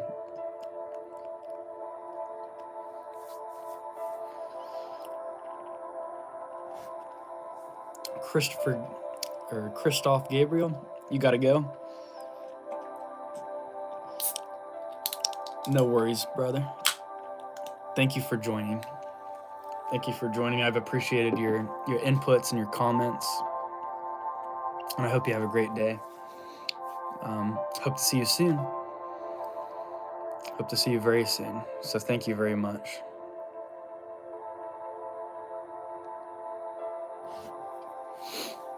Hopefully you don't have to work today.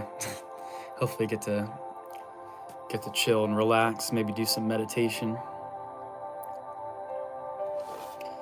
All right, so let's see. So this, I was reading a little bit from this, the Blavatsky book, and I'll read a little bit more from this. I also got this for Christmas too. I've been eyeing this book for a long time, the Complete Book of Demonolatry. Very interesting. So it's not the person who's the author of this book, she's like kind of writing the book for somebody else because they want to remain anonymous pretty much.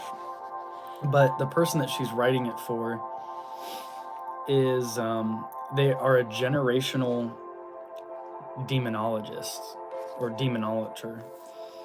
So what their family actually is, they actually worship demons, like the way that most people would go to church. Well, I guess that's not really a good comparison, but these families through the generations worship different demons.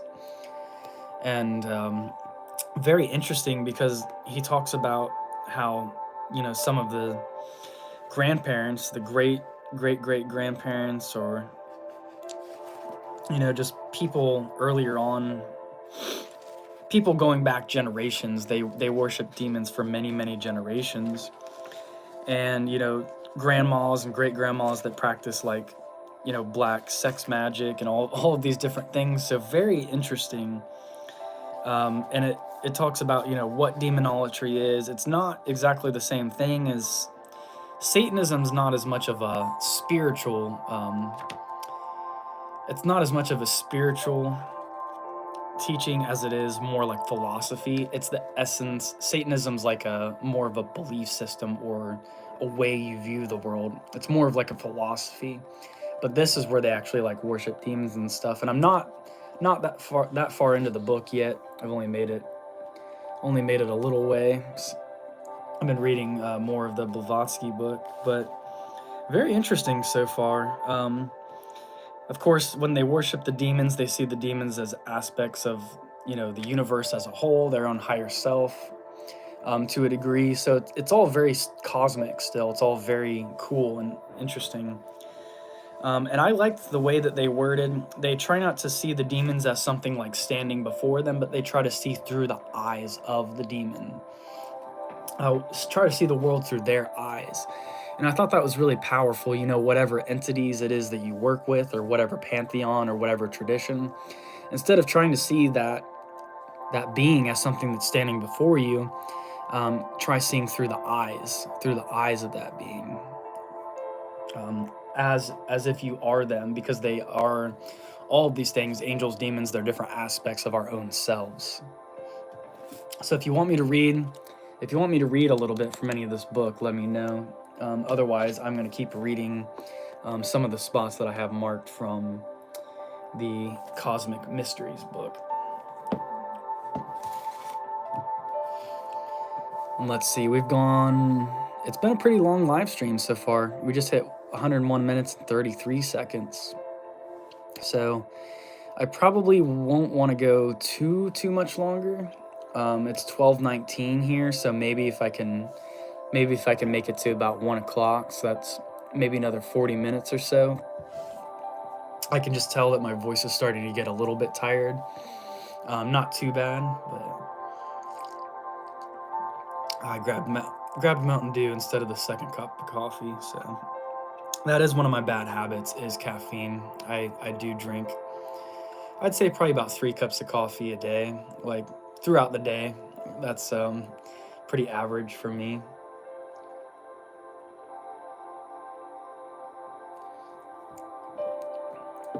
Or like the equivalent of like 3 Mountain Dews. Three-Eyed Nomad. Malik Taku, I can't explain how I do half the things I do.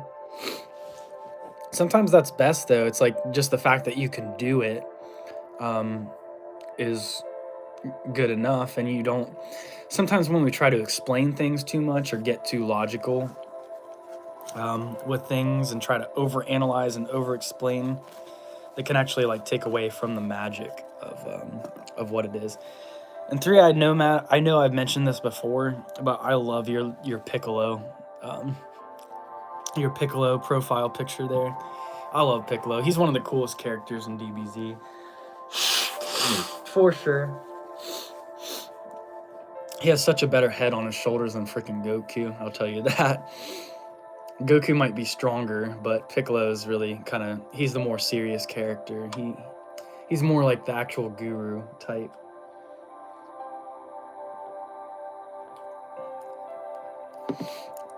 And I saw some hearts flying there when I was talking about caffeine, so somebody in here must know what I'm talking about, or they must resonate with the caffeine.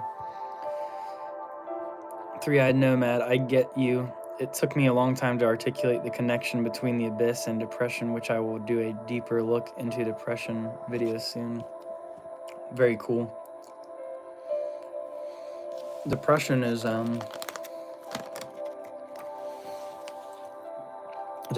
something that is like a really important topic, and it's something that I still go through, quite a bit, or have in the past couple years. So it's one of those things. I've always just been a darker minded person,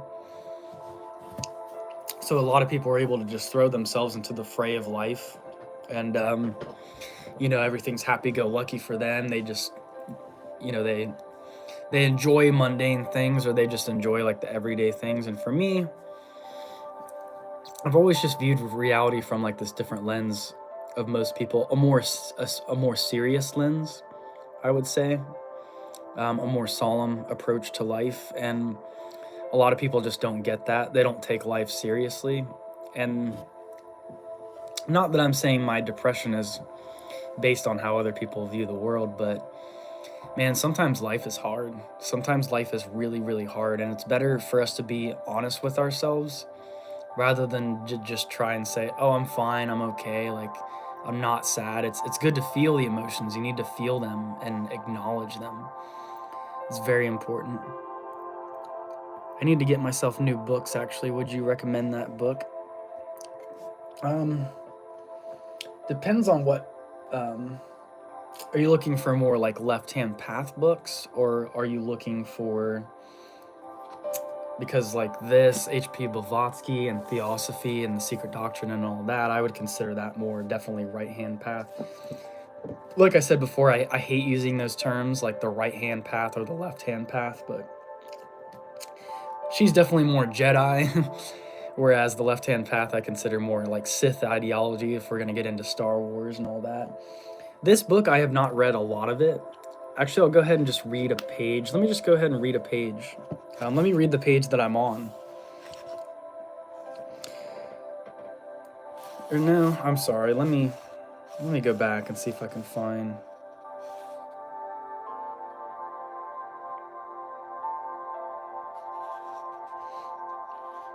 So some demonolators, this book's primarily about demonolatry, which isn't the same thing as like the Qliphoth and all that. I'm not even sure this tree that is on here,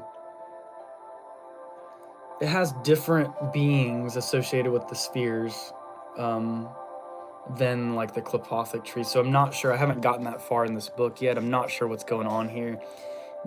I do see that they have Belial here in the middle, but it still says Tippereth. It doesn't say Thagirion, and it's still beauty, so I'm kind of confused as to that. There's so many different classifications on the quote-unquote left-hand path, like so many different, I'll call them divisions, that it gets kind of confusing, like what's what. But this book's about demonolatry, so demonolatry, they worship demons, but some practice magic and then others don't. So some just do pure worship of demons with like their offerings and things of that nature, and then others perform actual magic. They have magical practices, and some see it more as a religion, and then others see it less from a religious perspective, and they see the demons as energies rather than actual beings. So energetic components, and those are usually the ones that practice more the magic, do more the magic side of demonolatry. Well, let me see. I was trying to find a good page that kind of embodied what this book is about. Here we go. What is demonolatry? It is quite literally the worship of demons. It is to the modern demonolator the practice of calling on elemental or pure energy forces known as demons to aid in self-knowledge, spiritual growth, and projecting one's will onto an object or person through use of ritual magic. For the theistic demonolator, demons are very real entities. Let's look at several definitions of demonolatry. The first one is from Grandma Gina's. I'm not sure if I'm saying that right. Gynna''S. What is demonolatry? Originally printed on demonolatry.com and ofs/demonolatry.org, and used here, modified by me for further clarification with permission. Demonolatry is a religion of the self, meaning we do self-work to better ourselves. It is about discovering the personal divine power within each of us and living within the natural balance of the energy surrounding us, the universe. It is also about self-responsibility and inner peace. Demons to some are simply focal points of single pure energies, To others, they are real entities with personalities and individual consciousness. So even with this demonology stuff, a lot of spiritual stuff, it's all getting to the same basic principles at the end of the day. They all really do have a lot of like similarities going on with each other. Each of the demons is the embodiment of an emotion, an element, or an idea. Some people believe these energies are sentient or real deities, while others believe they are simply natural forces without consciousness. I know this certainly sounds as Wiccan as it gets, but it really isn't. There are many differences, including the base Hermetic foundation of our religion, and we have different pantheons/gods. Our gods are demons. Divine intelligence is replete with wisdom because they represent misunderstood or clandestine parts of the world around us. So that's like the beginning of the section on what is demonology. So hopefully that gives you like a really short, brief, understanding of what is going on. And as I said before, there are families of these demonolators. There aren't very many people. Here we go. On the second matter of privacy, this should be something that we all practice. In the first place, there aren't too many of us. My guess is generational demonolators number under 200 people, so that's not very many at all. That is people who were born and raised in a demonolatry household. Some people have guessed higher and others lower. The point is we don't know. Then talking about how demon worship has never been a socially acceptable practice in the Christian-dominated world we live in. It still isn't. Many of us stand to lose jobs and possibly even our children if we come out with our religious beliefs. And that's just sad. We live in a truly ignorant world that just doesn't appreciate, people's different religious beliefs. And who cares what people practice, as long as you're not hurting anyone, you're not doing any harm to other people, then by all means do what you do, Let's get back to these comments. So for books for left-hand path stuff, have you ever read Thomas Carlson's Kabbalah, Qliphoth, and Goetic Magic? I highly, highly recommend that book. I do talk about it a lot on my channel, especially on the left-hand path playlist. I read from it a lot. You should be able to find a free PDF if you search Docdroid. I think it's, if you type in Kabbalah, Qliphoth, and Goetic Magic, DOCDROID, in Google, that free PDF should come up. I think that's a really good book. It's really like the best left-hand path book that I know of. And really just Kabbalah book in general. It's got some really deep information in it. Stuff that really kind of blew my mind, to be honest. Most of the books that I have are going to be more based around like Freemasonry, ceremonial magic, Golden Dawn, like that type of stuff. I can actually show you real quick my bookshelf, see if any of these books look interesting to you. I don't know if you can, how well you can see some of that.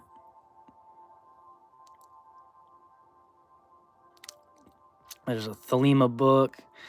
This is Morals and Dogma right here, paperback version. Got Saint Germain, Zelda comic. I got that mixed in there. Here's the Golden Dawn. I got the Divine Comedy. That's all three: Inferno, Purgatory, and Paradiso. It's a very beautiful hardback version, actually. I don't know if you can. I have read from it in some of my other videos before. It's got golden pages. Got Aleister Crowley Magic. This is Emerald Tablets, Billy Carson, Book of Thoth, or Thoth, however you want to say it. There's my hardback, Morals and Dogma. This book's really good, The Illustrated Secret History of the World, very interesting. This is the book where I started my magical practices from, Donald Michael Craig, Modern Magic. This is my Masonic Bible, this is the most important book I own to me. I can't really replace that. That was my Bible I was initiated with. Go down here, got, oh, sorry, I flipped this the wrong way. There we go. Oh, my son, he likes to get up here on the shelf and kind of mix up books and stuff. Let's see. Secret Teachings of All Ages. Got Israel Regardi, The Middle Pillar. Tree of the Qliphoth. I highly recommend this one for left-hand pathers. Tree of the Qliphoth, Asanoth Mason. Very good one for that, for the tree, going through the tree. The Secret School of Wisdom. This is all the Illuminati's documents. The Bavarian Illuminati that existed. Here's all 3 magical books of Solomon. I actually got really sick after reading this book. I'm not going to lie. I don't know if it was from like reading about all the demons and sigils, and it just energetically, it was too much for me to take in at the time. Here's another copy of the Divine Comedy. This one has the best notes in the back that I've ever come across for that book, explaining things in detail. The Hiram Key, this is the sequel, but the original Hiram Key is very good. So I'll just kind of let you look at the rest of the books real quick, and then we'll get back to the video. Got some stuff down here. The Satanic Rituals, companion to the Satanic Bible. There's Star Wars again, Ayn Rand, Secret Doctrine, Diary of a Drug Fiend, Aleister Crowley. Got a marine biology textbook down here, actually. Used to want to be a marine biologist when I was younger. The Book of Mormon. Gosh, that doesn't want to stay straight, does it? And then this is all H.P. Blavatsky stuff here, the Secret Doctrine books. And then I got Lord of the Rings. All 3 Lord of the Rings books, trilogy there. So hopefully maybe there's something on that bookshelf you saw that looks cool or pops out at you. You might want to check it out. We do have 10 thumbs up too on the video, so make sure you're giving a like if you're tuned into the video. I appreciate it. Definitely, I go with the flow when it comes to uploads soon. Maybe 6 months for me. That's fine. Yes, more left-hand path oriented. Have I read JSK? I don't think I've heard of that either. JSK. I'm about to look that up.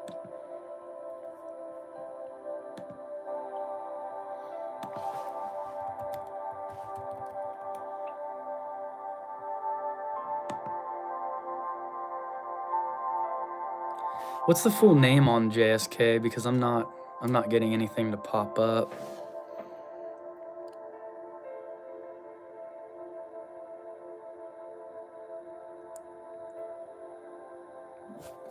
You got my buddy Chris's book. Nice. Which one is Chris? I'm trying to look here. Yeah, who's which book is that, brother?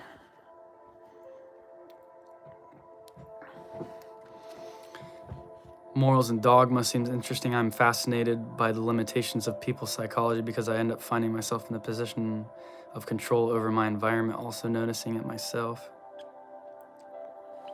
Very cool.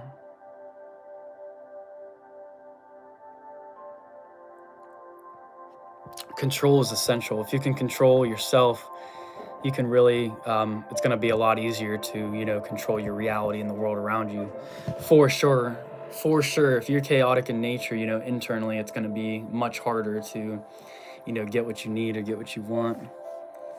Jake Stratton Kent. His Encyclopedia Goetica is the most essential text to read, honestly. I'm going to type that in. Stratton Kent.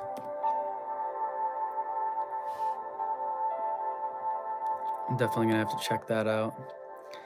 I know that if you want, like, Goetia type stuff, too,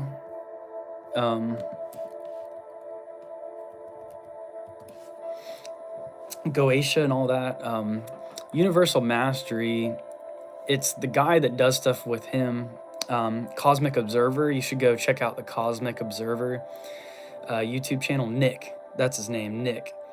He's written an ebook. I think it's kind of expensive though. I think it might be like $80 to $100, but he talks about all the Ars Goetia.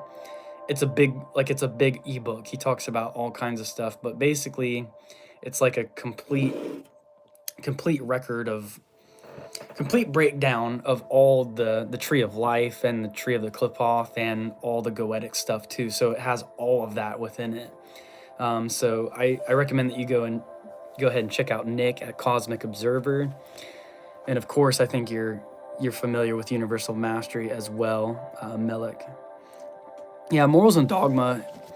Morals and Dogma, it was actually a bunch of essays that were given, I guess, to Scottish Rite Freemasons. And I think it's a really deep book. I love Morals and Dogma. There's a lot of like kind of political or societal things that are kind of like, I'm like not real big on that when he rants about that. But the esoteric stuff that he does get into in Morals and Dogma, it's a good ass book.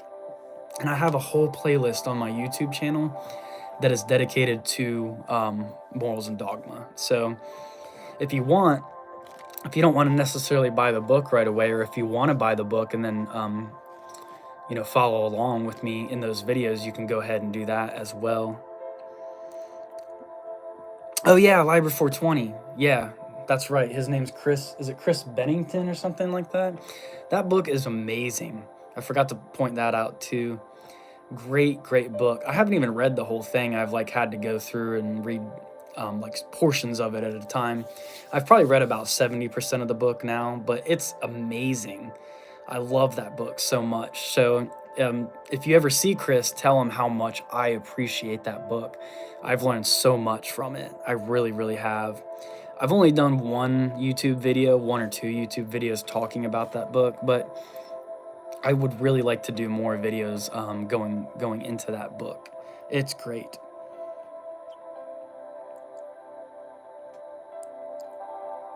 You have the Cosmic Observers books? Nice. So you already know. You're already on that. That's one of the main, I mean, for what you're doing, like, working with more quote unquote the left-hand path stuff, I recommend Universal Mastery and Cosmic Observer, those two guys, for sure. So it seems like you're definitely on the right path for the knowledge. You have the knowledge that you need. And like I said, Asanoth Mason, any stuff from them, like Temple of Ascending Flame, I think is what it's called, I do highly recommend for any left-hand path stuff.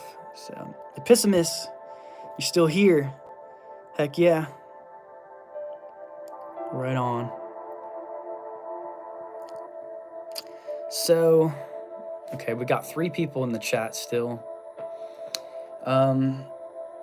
So yeah, let me know what you guys want to talk about, because I'm not gonna go too much longer, I don't think, in this live stream. I could keep reading some sections from this. I could try and find some more sections from this, even though I haven't read much. I've only read this first little bit here. Or we can just talk about, any subject that you want to talk about. And then I think after I'm done with this video, with this live stream, I'll probably just try and do some meditation maybe before everybody gets here.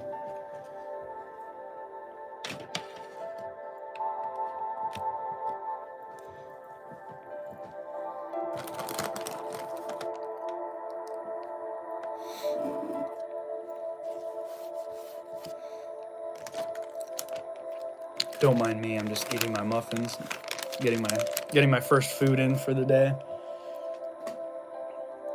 I kind of slept in a little bit. I slept in until about 9:15 this morning, so that was kind of nice.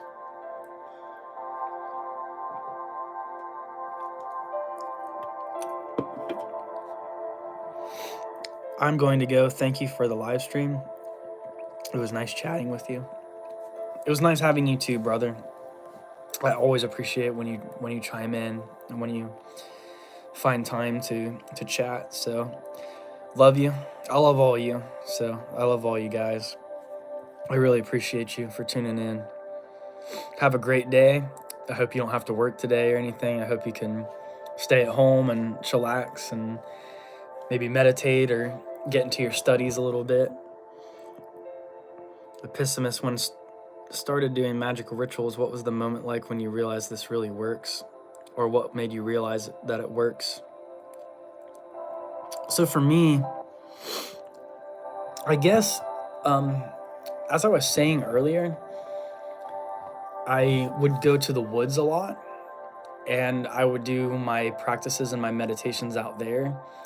And there would be times when,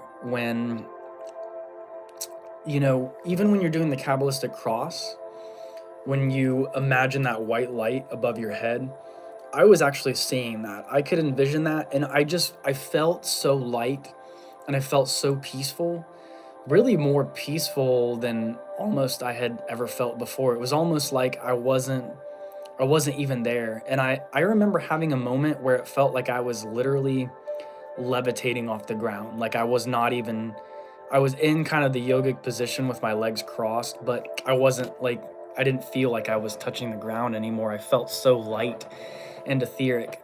And I guess really just being able to see the archangels, it took me a few times. It took me probably like 3 or 4 times of doing the lesser banishing ritual of the pentagram. The first couple times I did it, I felt really silly doing it. I'm like, is this like, what? I just feel silly doing it. But it took a couple times, and then I really started to envision light, these light beings, and I knew that I was not alone anymore. I knew that I was actually calling upon something. And I could start to see shapes and feel energy. Sometimes you can feel the pressure.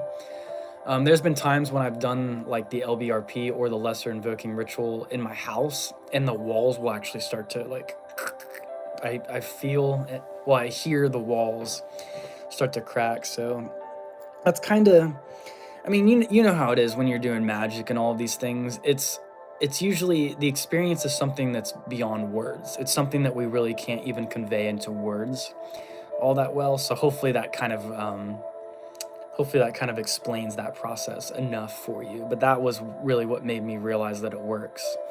I was able to start kind of seeing these figures of light and knowing that they were there, that I was not quote unquote alone.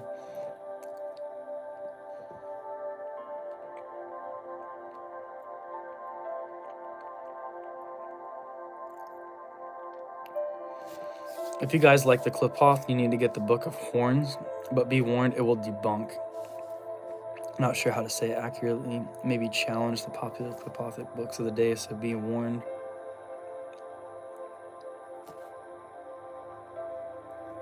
Interesting. I'm gonna type that in on my little laptop too here real quick. Book of Horns. There's actually also another really good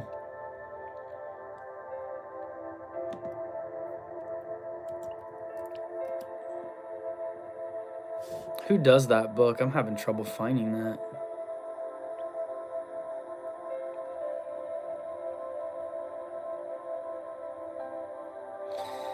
There's another Night Side of Eden by Kenneth Grant. I've heard is also good. I've only read a little bit of that book. But there's a document by, I think it's NAA is the name. Like it's almost like an anonymous name or something. But the Book of Citra Akra. Let me look up the full title of that. That book has some of the deepest esoteric knowledge that I've ever come across. The Book of Citra Akra. I think it's called Serpents of the Other Side. A Grimoire of the Dragons of the Other Side. That book is really, really deep and profound and interesting. And it really explains the science of the Ein, the AIN, like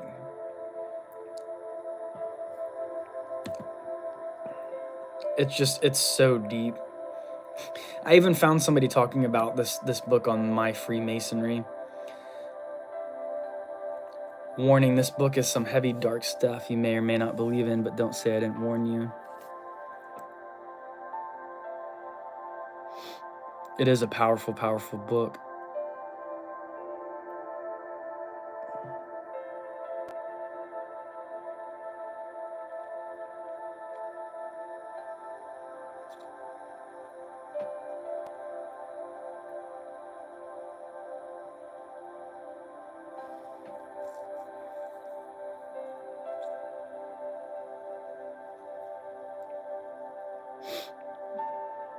Yeah, but it talks about really the whole thing about the Citra Akra book is it's talking about really the intention is to fold back all of existence back into the Ein.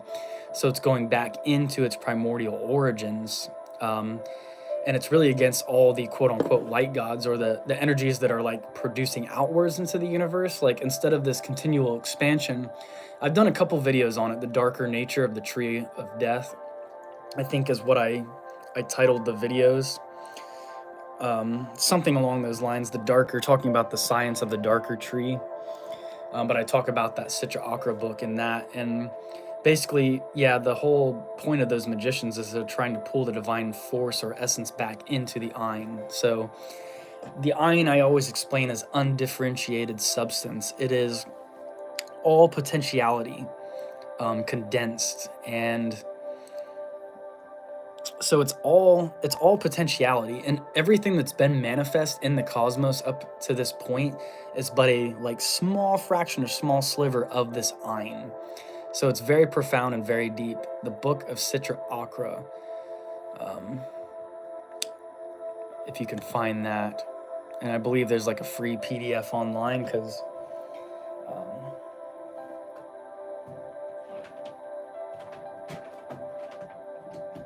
the grimoires are like really expensive. So a lot of these books I have to end up finding online just because they're really too hard to find anywhere else. So mote it be, brother.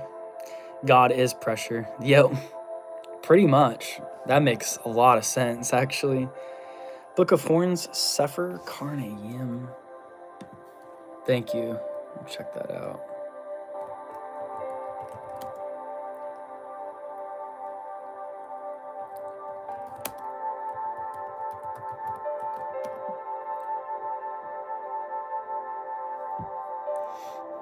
It's still really hard to find. Must be rare. Is it a rare book or something? Because I'm on Google.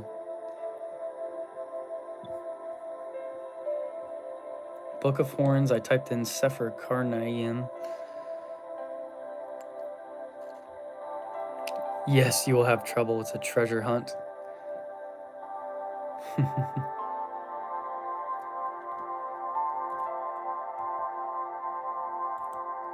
Let me see if I type in PDF, if that brings up anything.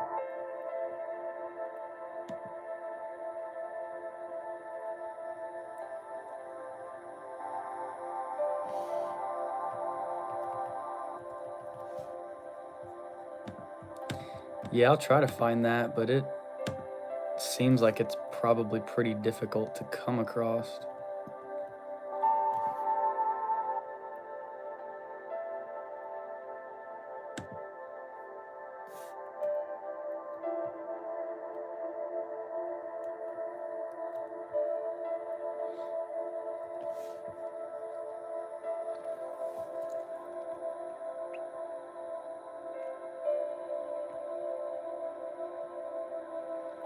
Alrighty, so we're down to 2 people. I think we got Freighter in here and then a Pessimist. You'll find it eventually, and it's only $20 in hardcover. Well worth the search. Okay. Interesting. We'll definitely check it out. Curtis Joseph, he also gifted me a PDF of the Black Magic of Ahriman book. So I'm really grateful for that. That's really cool. I'm gonna have to check that out at some point too. I have read a little bit of it already.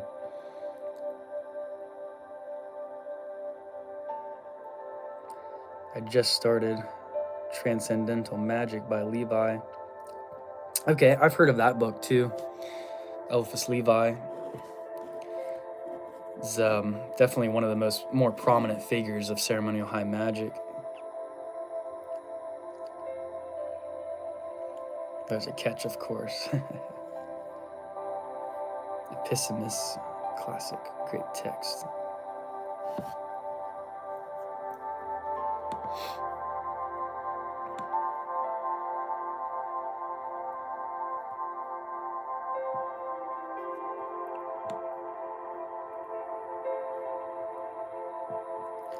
The new John Michael Greer translation is better than the A.E. Waite.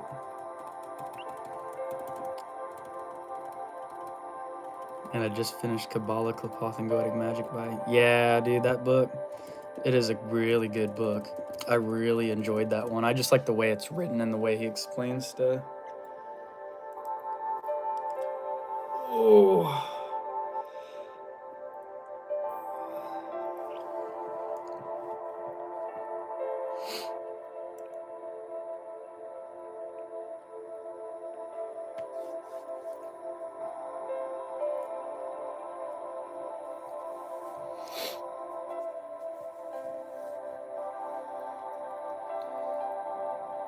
Well, guys, I think let's see.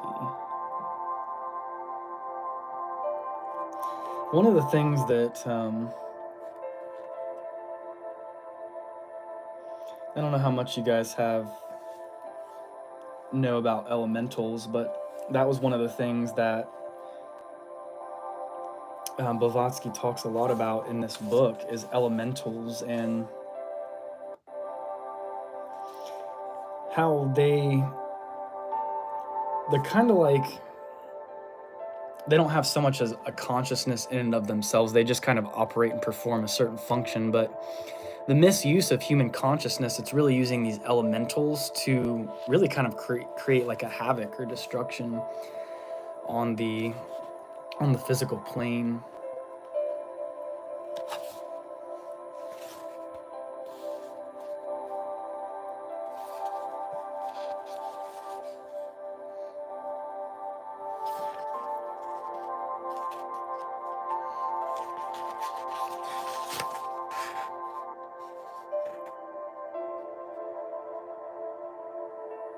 Here we go. I'll read this short section real quick.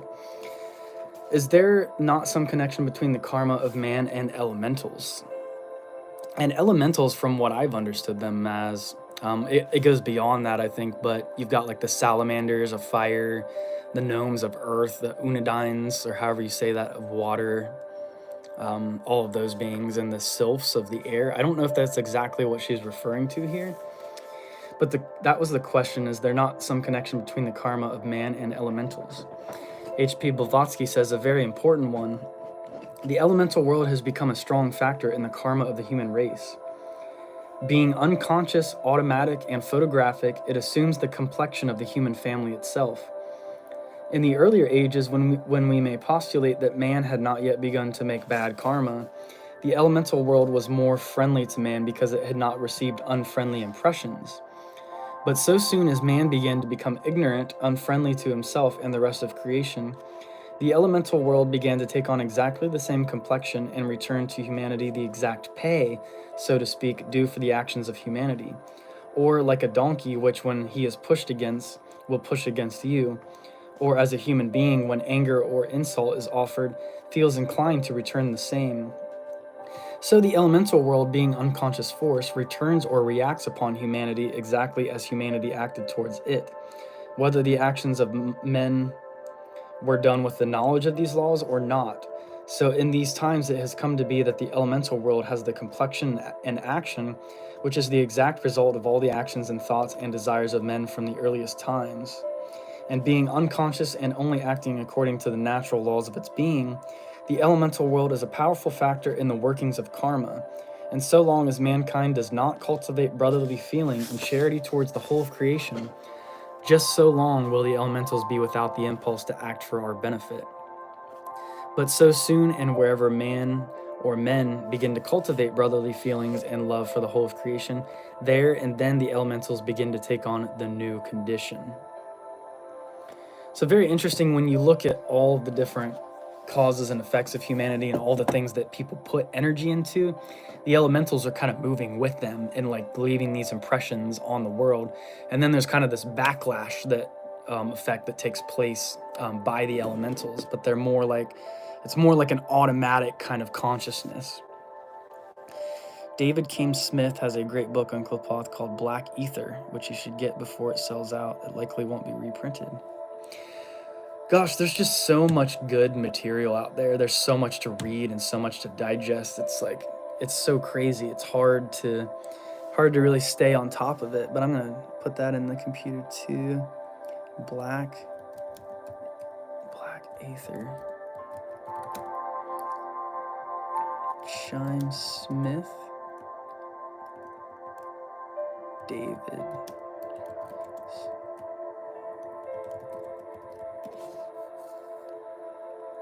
Interesting. I'll have to check that one out too. Thank you for all your recommendations.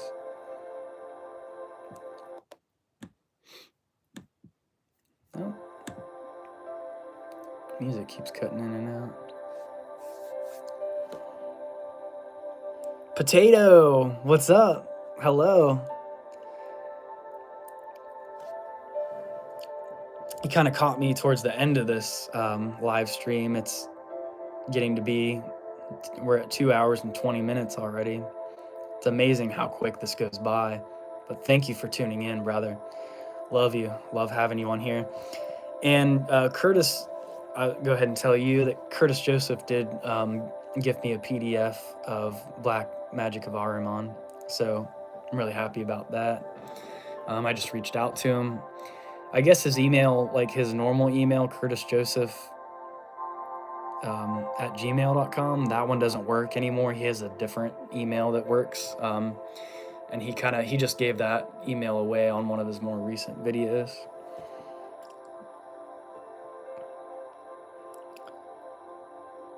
Freighter.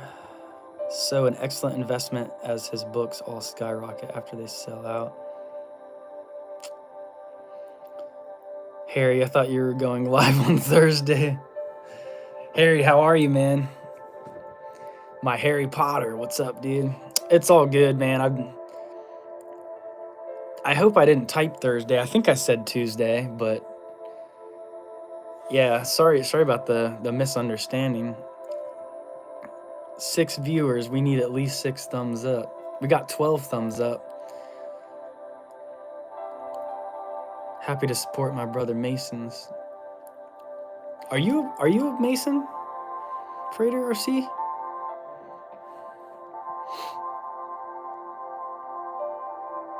And I appreciate that. I really do. You told me you were going to watch Zerka.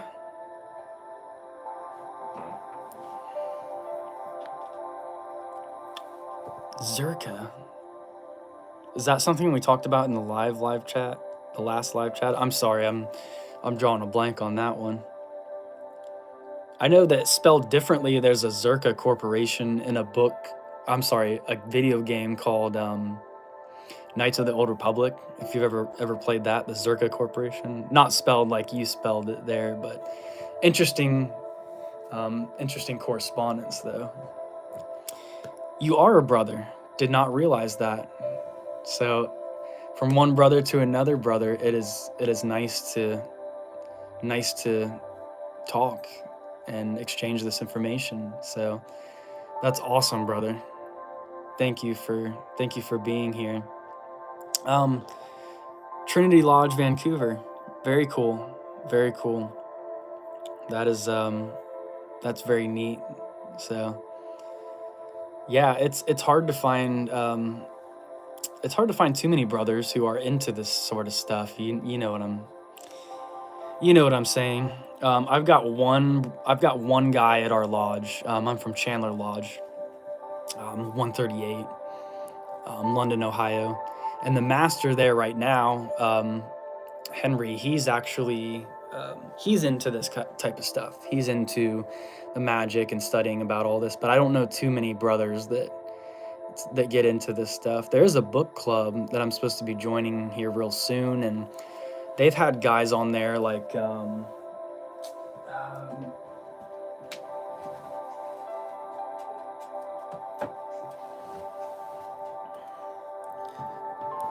they had guys like this guy on there, Jamie Paul Lamb, and he's got this book, Myth, Magic, and Masonry. They actually met up with him, which is really cool, and talked with him.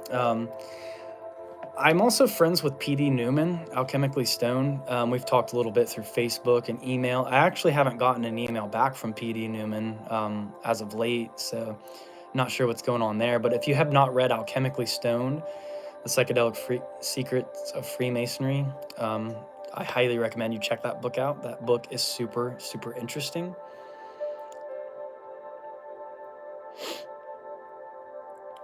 Oh, it shows me there's only 2, so I was wondering. Yeah, I guess it just doesn't keep up with the thumbs up. It doesn't. You're not able to see it on your end, which is kind of weird. I have 13 thumbs up. 13 thumbs up and 6 viewers watching this video right now. So, can you do a video on Skull and Bones? I feel like there is not too much on the internet. The actual group Skull and Bones, or like the symbolism of the Skull and Bones. Because I've never really looked up the rituals of the Skull and Bones fraternity. But I know there's a couple movies out there, like fictional movies about it. And I know one of the rituals they did was, I think, what was it? You would sit in a coffin and they would they'd do something weird. Like you'd sit in a coffin naked and they might even like have your balls tied up or something. And then you're supposed to like tell them like your deepest, darkest secrets or something like along those lines. I don't know. The Skull and Bones was kind of a weird like group of guys, I thought. Bohemian Grove is a very interesting subject too, with like the giant Moloch statue there. And even Bob Weir from the Grateful Dead would go to Bohemian Grove and like other political figures. So all of that's like somewhat connected, I feel like. And that's a very, very interesting topic of discussion.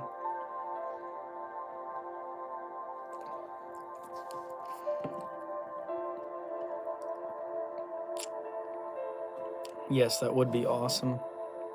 PD Newman is great. We're going to do a Masonic Entheogen Roundtable this year. Hell yeah. Oh my gosh. That sounds so cool. His Angels in Vermilion, the Philosopher's Stone from D to DMT is excellent. I haven't read that one yet, but I do want to get that one and read it too. So if you do see PD or you talk to him, please tell him I said hello. I love that dude.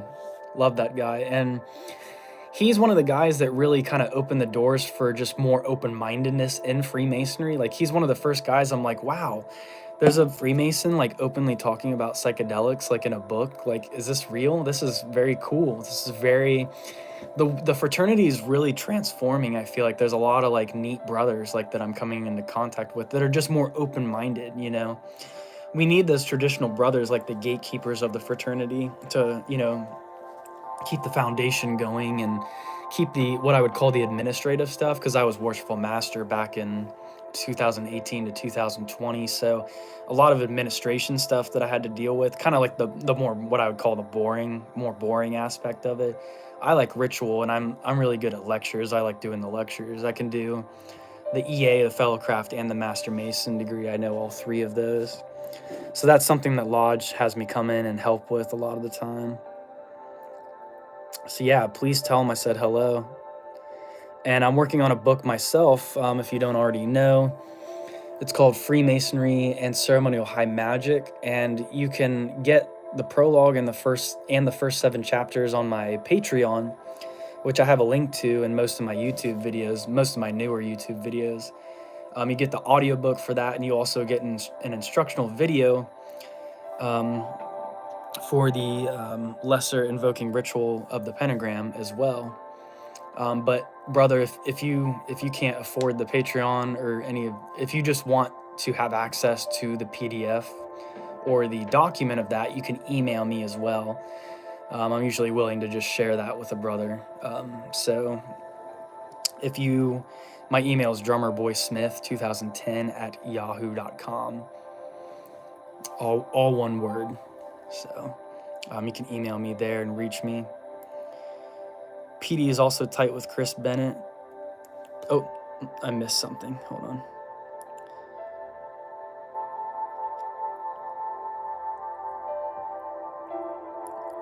The group. That's what I thought you meant. Skull and Bones.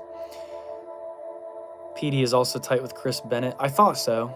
I thought they were, like, I think I've seen interviews maybe with those two together.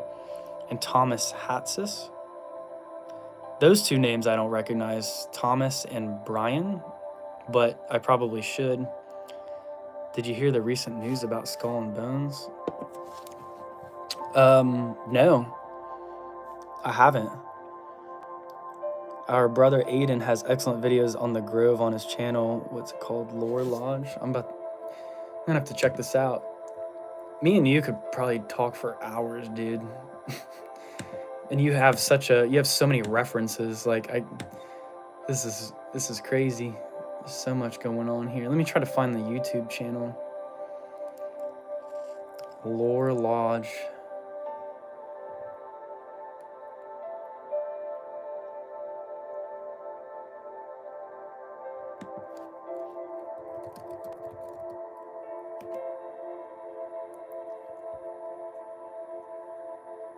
The Lore Lodge, that looks like it. Dang, that's pretty big channel. 369,000 subscribers. Is that the right one? Looks like it. Looks like a bunch of like more conspiracy-esque type stuff.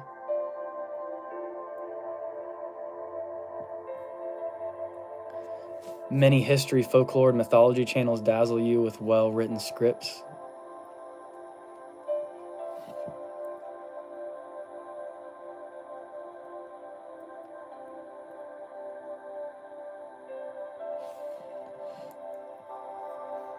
Okay, I hope this is the right, it's got to be the right channel. The Lore Lodge. I'm going to go ahead and subscribe to it. Yeah, it's a pretty big channel, 369,000 subscribers. When did he start his channel? 2012, so yeah, it's been around for a little while.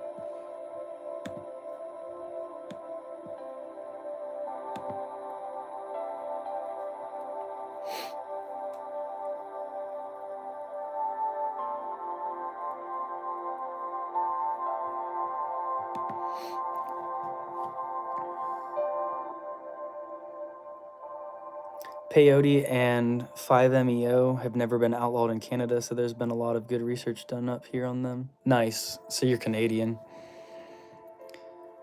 In one of the documentaries I watched a while ago, interview of Master Mason, the guy said there are more than 33 degrees.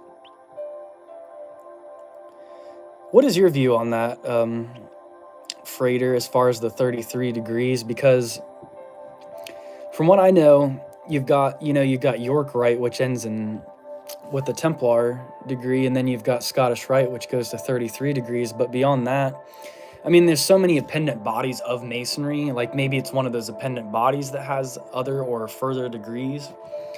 I know there's a website I found that I'm not going to give away because it has too much sensitive information on it. But they've got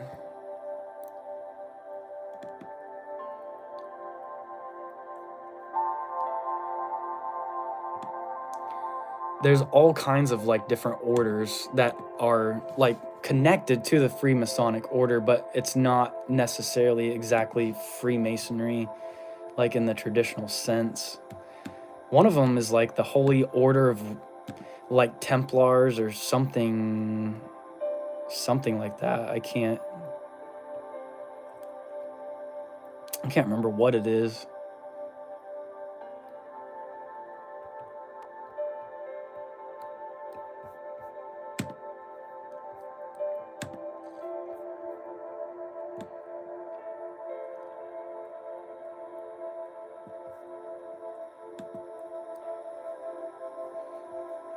This group, I've read some of their stuff.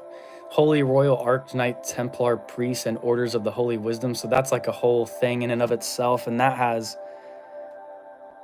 its own 32 degrees. So it's a totally different degree system going on there.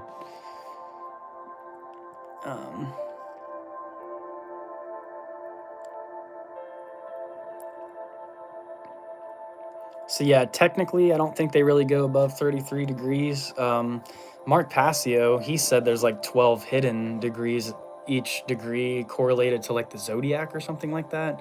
I heard that a long time ago too, but people talking about a lot of those higher degrees, a lot of them don't know what they're talking about. I'll just go ahead and say that.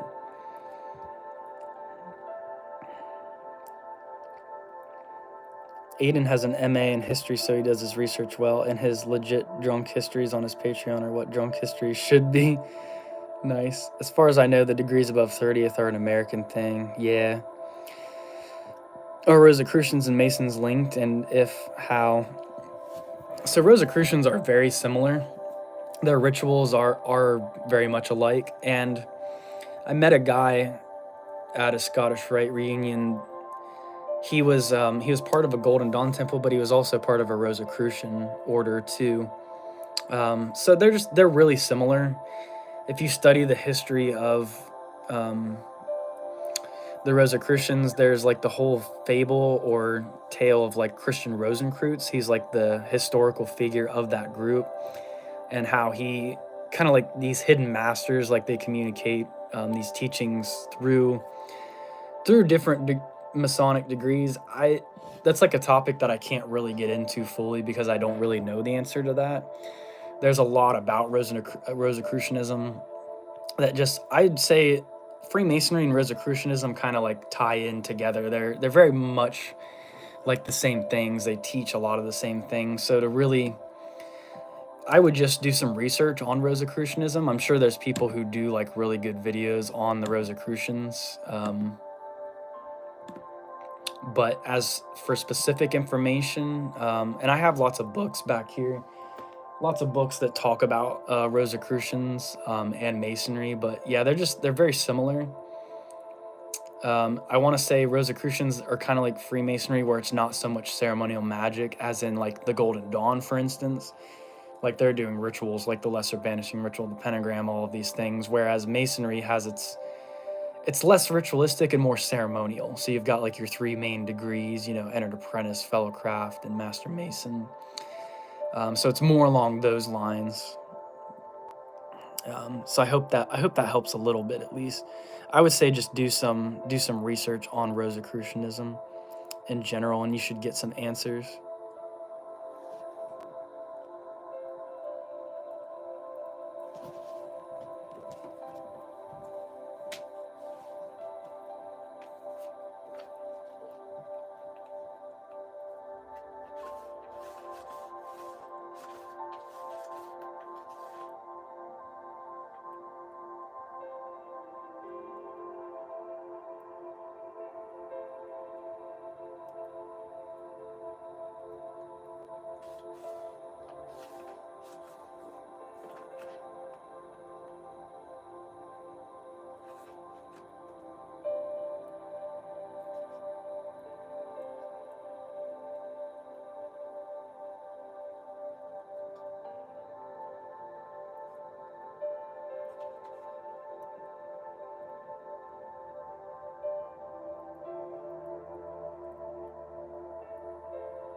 I thought I had a book, but maybe not, where the author claimed to be. I've seen in different books where people claim to be something ridiculous, like they're like a 100th degree Mason or something like that. And those degrees are just like, those are fantasy degrees. Like there might be degrees that go really high up somewhere, but they're not like a real lodge. They're not what would be considered like a regular degree or a regular and accepted lodge. Accepted lodge under the jurisdiction of like a Grand Lodge or anything like that.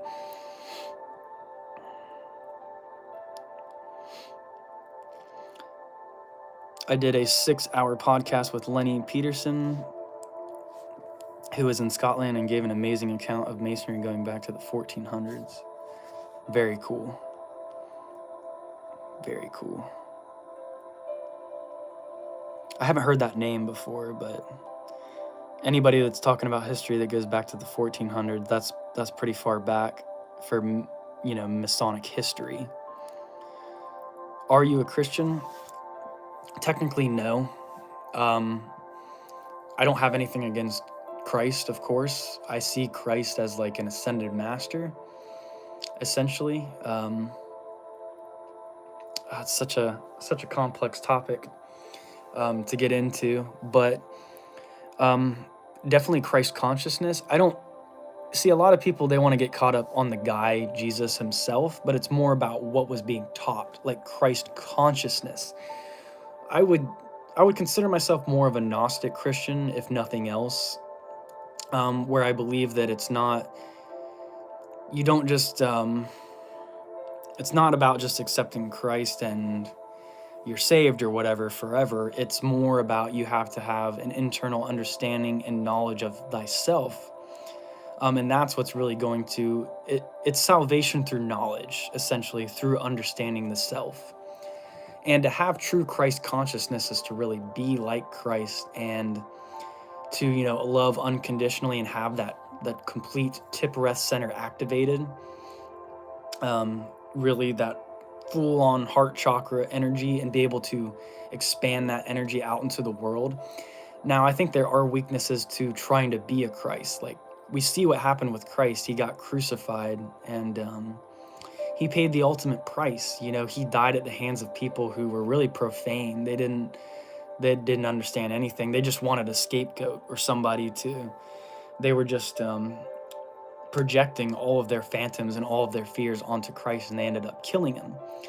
So while, yes, I think it's all about balance. I think we should love others as unconditionally as we can, but we also need to take care of ourselves, and we also need to be strong in our own selves and our own will and our own knowledge, and so that we are better able to be that light. We can be that light. And I think Lucifer and Christ are the same. They're two different sides of the same coin in a lot of aspects, if that makes sense or if that resonates. I've done whole videos on this Christ, on the nature of Christ. I actually have a part 1 and a part 2, so if you want to go check those videos out, those are fairly more recent videos. So hopefully that answers your question, Harry. But traditionally, am I a Christian? No. I did go to church when I was growing up, and I have a lot of respect for the Christ energy, what Christ represents. But I come at it from a more esoteric lens than like a religious lens, so to speak.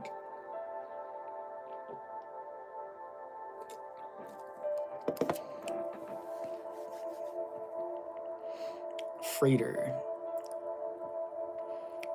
At a pessimist, that requires such a long answer, haha, but great question. Masonry predates the Rosicrucian manifestos by over 100 years, but included Rosicrucianism in some advanced degrees.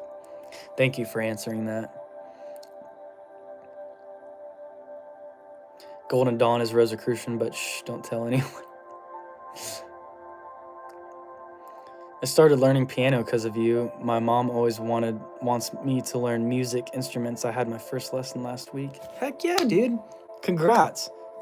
Congratulations. Piano, I feel like, is the most practical instrument to learn. Really, because you can do anything with it. You can just like learn songs on piano, or you can learn to play and sing. And then when you get an actual electronic keyboard, you can change the sounds to any tones. You can make all kinds of different sounds with a keyboard.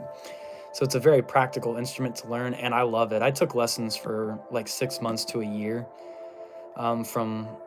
unfortunately, she's no longer with us. The teacher that I had, she was a really old lady. Billy Spalsbury, that was her name. But yeah, I learned a bit, and I don't remember much of it now. I can only play like a couple songs on piano, so it didn't really carry over the years as it should have.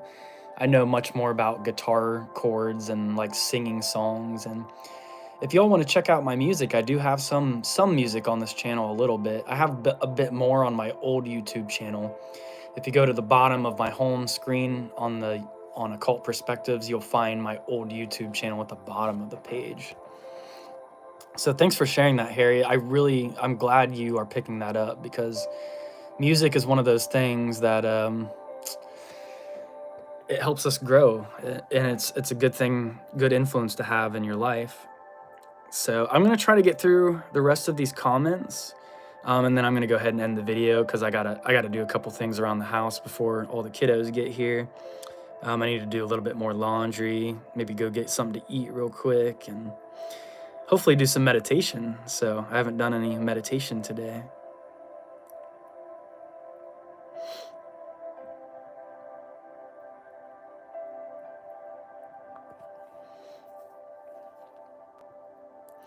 I'd want to join order that does magic.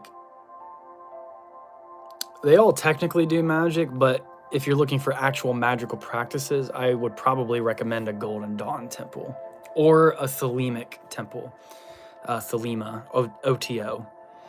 I almost joined an OTO temple once. I went for a Gnostic mass, but it's a little too extreme for me. There's like some of the things with the, what is it?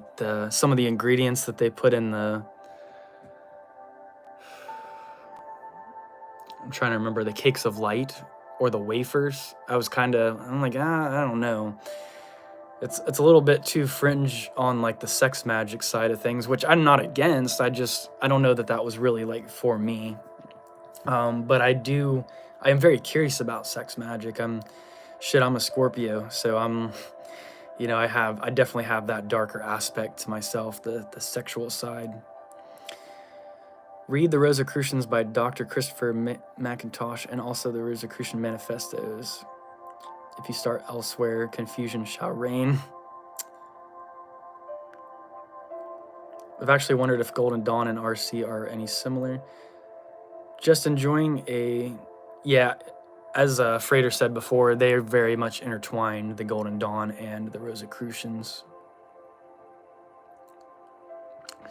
Just enjoying a chilly morning on the west coast of Canada. Please annex us ASAP. I wonder how chilly is it there, because it is literally like, I think it's like 10 degrees outside where I'm at. It's so cold right now.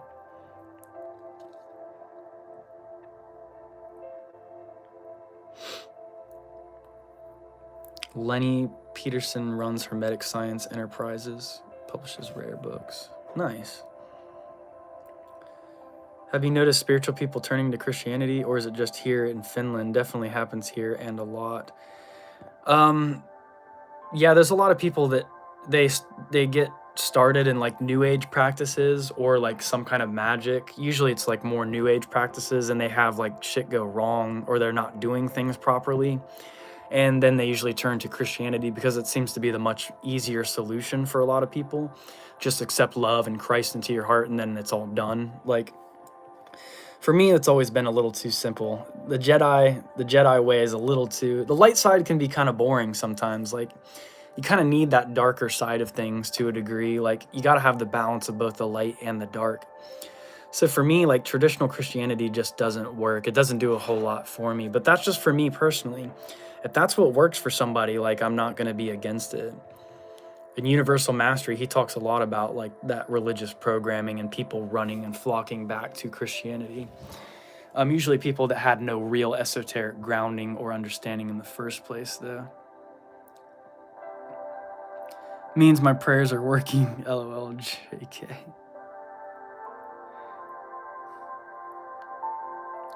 When is the $10 tier coming? It's going to be a minute. It's going to be a minute because I have to finish the Master Mason chapter.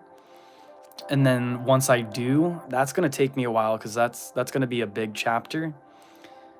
And then I will I'll let you guys know as soon as that takes place. You know, that could be another 6 months from now, I'm not going to lie. As soon as that chapter's done, then that will be the start of the $10 tier.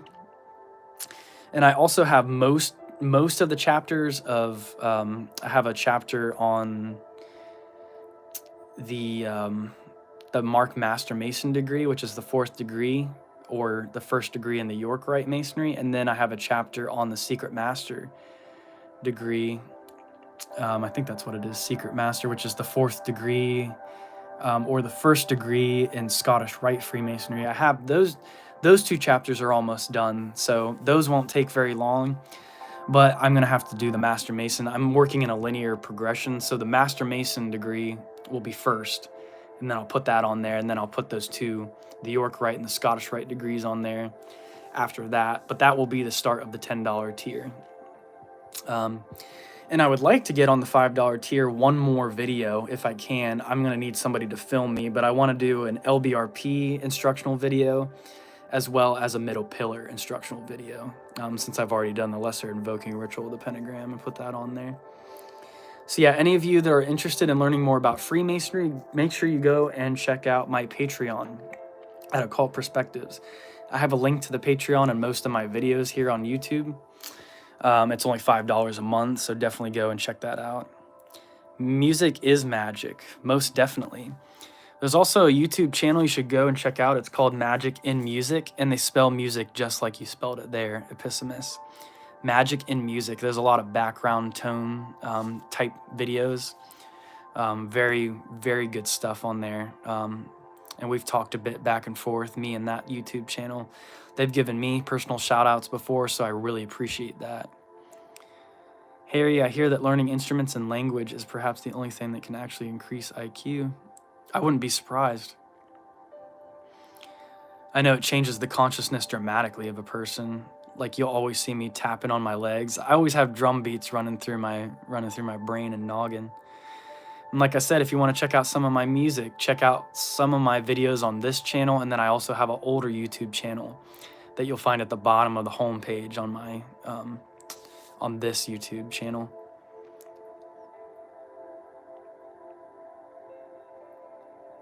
Because in one of the lectures from Patreon, you say music is one of the 7 liberal arts of Masonry. Yes, it is. The 7 liberal arts and sciences. Music. Music is very important. Music is magic. And a big influence in my life. So I'm glad to have you on the Patreon, Harry. I really appreciate that. Not hygienic, laughing my ass off. The cakes of light. Right? I don't know how I feel about that. And when I went to the Gnostic Mass, somebody else was being baptized that night. So, you know, none of the other participants of that Gnostic Mass they didn't partake from the cake of light. And that was actually one of the reasons I wasn't allowed to go back. Well, it's not that I wasn't allowed to go back. They just said if I went to a second Gnostic Mass, I would have to partake of the cake of light. And I just don't know how I felt about that. I don't know how I feel about that. Freighter, what are your thoughts on that? 16 degrees Fahrenheit, -9 Celsius. See, I prefer Fahrenheit because it's more specific. Celsius is a less specific degree, I feel like. Can we live for hundreds of years? Of course we can, but will humanity actually take the time to slow itself down and raise our vibration and consciousness in order to do so? Not so sure about that. We're really going to have to change as a species before that happens. But it is very possible. Anything is possible. All manifestations can be manifest. That's kind of a scary thing to think about too, but yeah, we can definitely, I mean, back in the biblical times, we hear about people living hundreds of years because they weren't drinking Mountain Dew and they didn't have all the processed foods and all the bullshit that we eat today. It's crazy. The world we live in is very, very chaotic and very falling apart. It's going to take people like us kind of coming together and, you know, teaching people, you know, real stuff.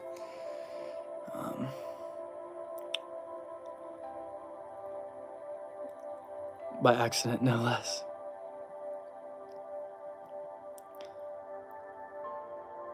Some occultists say meditating can make entry into a whole other level and make you live a lot longer. Yeah, I believe so. I think in the Saint Germain books, they said all it takes is like a couple months of meditation. Like if you're doing nothing but eating healthy foods and meditating, and your mind actually will take you into a new, you know, state of being. You'll shift timelines, essentially, is what's happening. As you're shifting timelines and you're shifting your reality, you're becoming the source or the God of your reality, the I am presence. I am the supreme source governing this intelligence, governing this experience. I live, move, and have my being and all outer expression in the full opulence of God made manifest in every moment. Mantras like that, if you sit there for months, and remain healthy and just keep your vibration in that state, your body and your consciousness will resonate into that frequency and you can live longer. Yes, very true. For me, I feel like there was a point in my life where I could have been that person. I could have been the person that just went off and meditated and just became like a monk or a real life hermit. But I decided that's not my dharma. Source has some different tasks for me to do, and I'm trying to align myself with what Source has set before me as best I can. Source being my own highest self, of course. It's that which sees and knows, a lot more than I can from where I'm currently standing. I study music in conservatory. I play guitar. Nice. Heck yeah. That's awesome. I went to a Gnostic mass once with Lon and had a cake of light. Not my thing, but was glad to get to see what they do. The menstrual blood is reduced to ash in the process, but I feel you. Yeah, it's just, I don't understand why. Like, I understand that, semen and different sexual fluids, they hold power. They hold, all of these, they can hold all of these attributes. It's a way to transfer some of that DNA information to another person, but it seems like a weird way to want to do it. It just confuses me. I'm not really sure what the practical application of that is. And this is kind of sketchy, but I wonder if they're doing that to our foods. Like, are they putting certain people's DNA in the food that's mass produced so that we take on the DNA, we take on the energetic resonance? Is that happening? And if so, it's kind of gross. Sorry, it should be totally, people should, they should have to agree to that before they do that. Something happened in 2020. World is so different now. It is. It is different. I'm sure I'm not the only one, but there are other people who have performed operations on this plane of existence prior to 2020 that changed the mass collective. I performed an operation. I won't go into detail, but it was one of the contributing factors to some of the changes we saw in 2020. It was a change that needed to happen. It caused a lot of destruction. It caused a lot of death energy. But these things happen. And it's just, death is just energy and transference. It's just energy changing its form. I recommend you check out Universal Master YouTube channel if you want to learn more about affecting the mass collective through ritual. Especially the aliens that were sighted and that they saw in Miami, Florida. Did you guys see about that? The tall shadow figures. Universal Master, he was there. Him and Nick were in that area right before all that shit started manifesting. So portals and gateways are constantly being open, and we can affect the whole paradigm. We can affect the whole reality. So we got to be really careful about what things we are doing and what portals and what gateways we are opening. But I was, to some degree, I did energetically open something up that did lead to a lot of the events that took place. And I have my reasons for doing so. I feel like Source used me as a conduit to kind of bring that about. And really the end goal of that operation was to bring about a world that's more governed by natural law, because we live in an artificial matrix, and we need to start living in a world that's more genuine, that's more not so fake. And a lot of shit needs to be destroyed before the new can be reborn. I know that's a really dark way of looking at things. I know it's not always so black and white. It's not always so simple. So I'll leave that at that for the moment. Wouldn't even partake of my own cake of light. I agree with you there. Most definitely, much less from another person.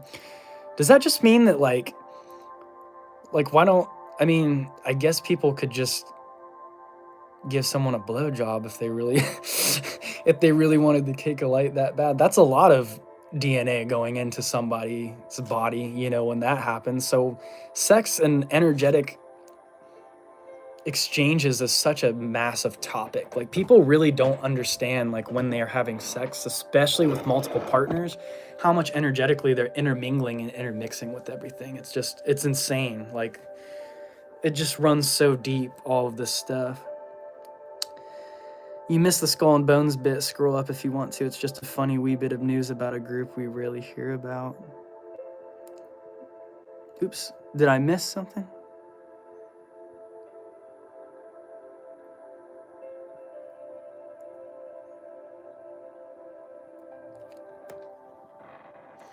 Yeah, I didn't see that. I know we were talking about the Skull and Bones.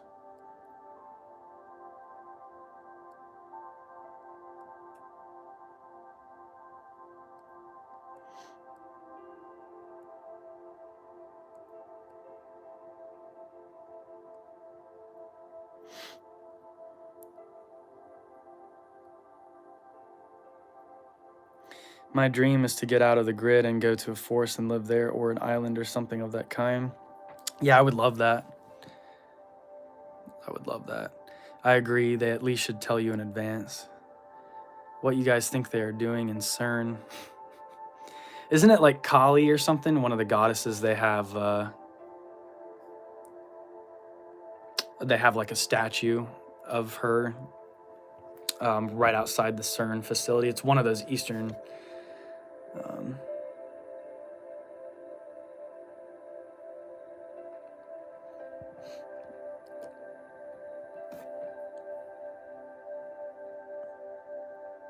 yeah, CERN, they're definitely opening up portals there, though, and stuff. There's a whole conspiracy about, like, demons coming through the portals, and even some of the dance rituals they do at CERN, very weird. Yeah, it's all very, very interesting. Can I marry a demon? You probably could. I don't see why not. Shiva the Destroyer, yep. At CERN. I wonder if YouTube isn't showing you the S&B comment. I don't think so, because I scrolled up and I did see where you mentioned, did you see the news about Skull and Bones? But I haven't seen anything else.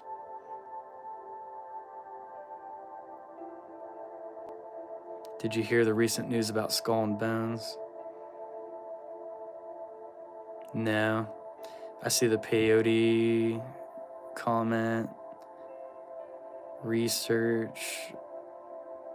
Aiden has an MA in history. No, I don't think it's showing up.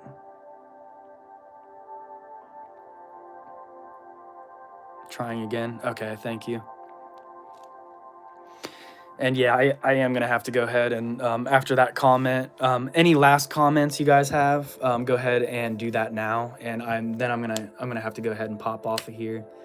So I got a couple things I got to do before everybody gets here today. We've got our kiddos, and then some of their cousins also get off of the bus here too. So there's gonna be like 5 kids running around and stuff in about 40 minutes or so, 40 to 50 minutes. What are the books that are taken out of the Bible? I think there were a lot that were taken out of the Bible, but the main ones are like if you just look up like the Dead Sea Scroll texts or the Gnostic texts, you should be able to, if you go to sacredtexts.com, TEXTS, sacredtexts.com, they should have all the Dead Sea Scrolls stuff for free on there, I think.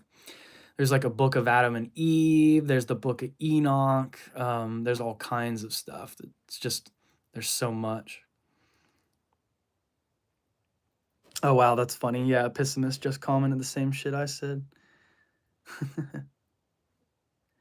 Wow, so I've copy and pasted the S&B comment 3 times and it is not showing you. Scary. That is crazy. That is weird. Like I said, if you want to email me, brother, email is drummerboysmith2010 @yahoo.com. It's all one word. Synchronicity there. Yep, some telepathy going on. Bell and the dragon is in the Catholic Bible, but removed from Protestant. Very interesting. I heard there was a quote unquote Catholic Bible. I never really knew what that meant. Because I just know the King James Bible formed at the Council of Nicaea, I believe. Thanks for the sauce. Bye and stay safe. Yeah, thank you, brother. Thank you, all of you. Okay, yeah, if you want to send me the screenshots, that'd be awesome. If you do, I don't know if you can message me on Patreon too if you become a free member on there. And like I said, if you want me to share my book with you, I can. If you don't want to pay the $5, so,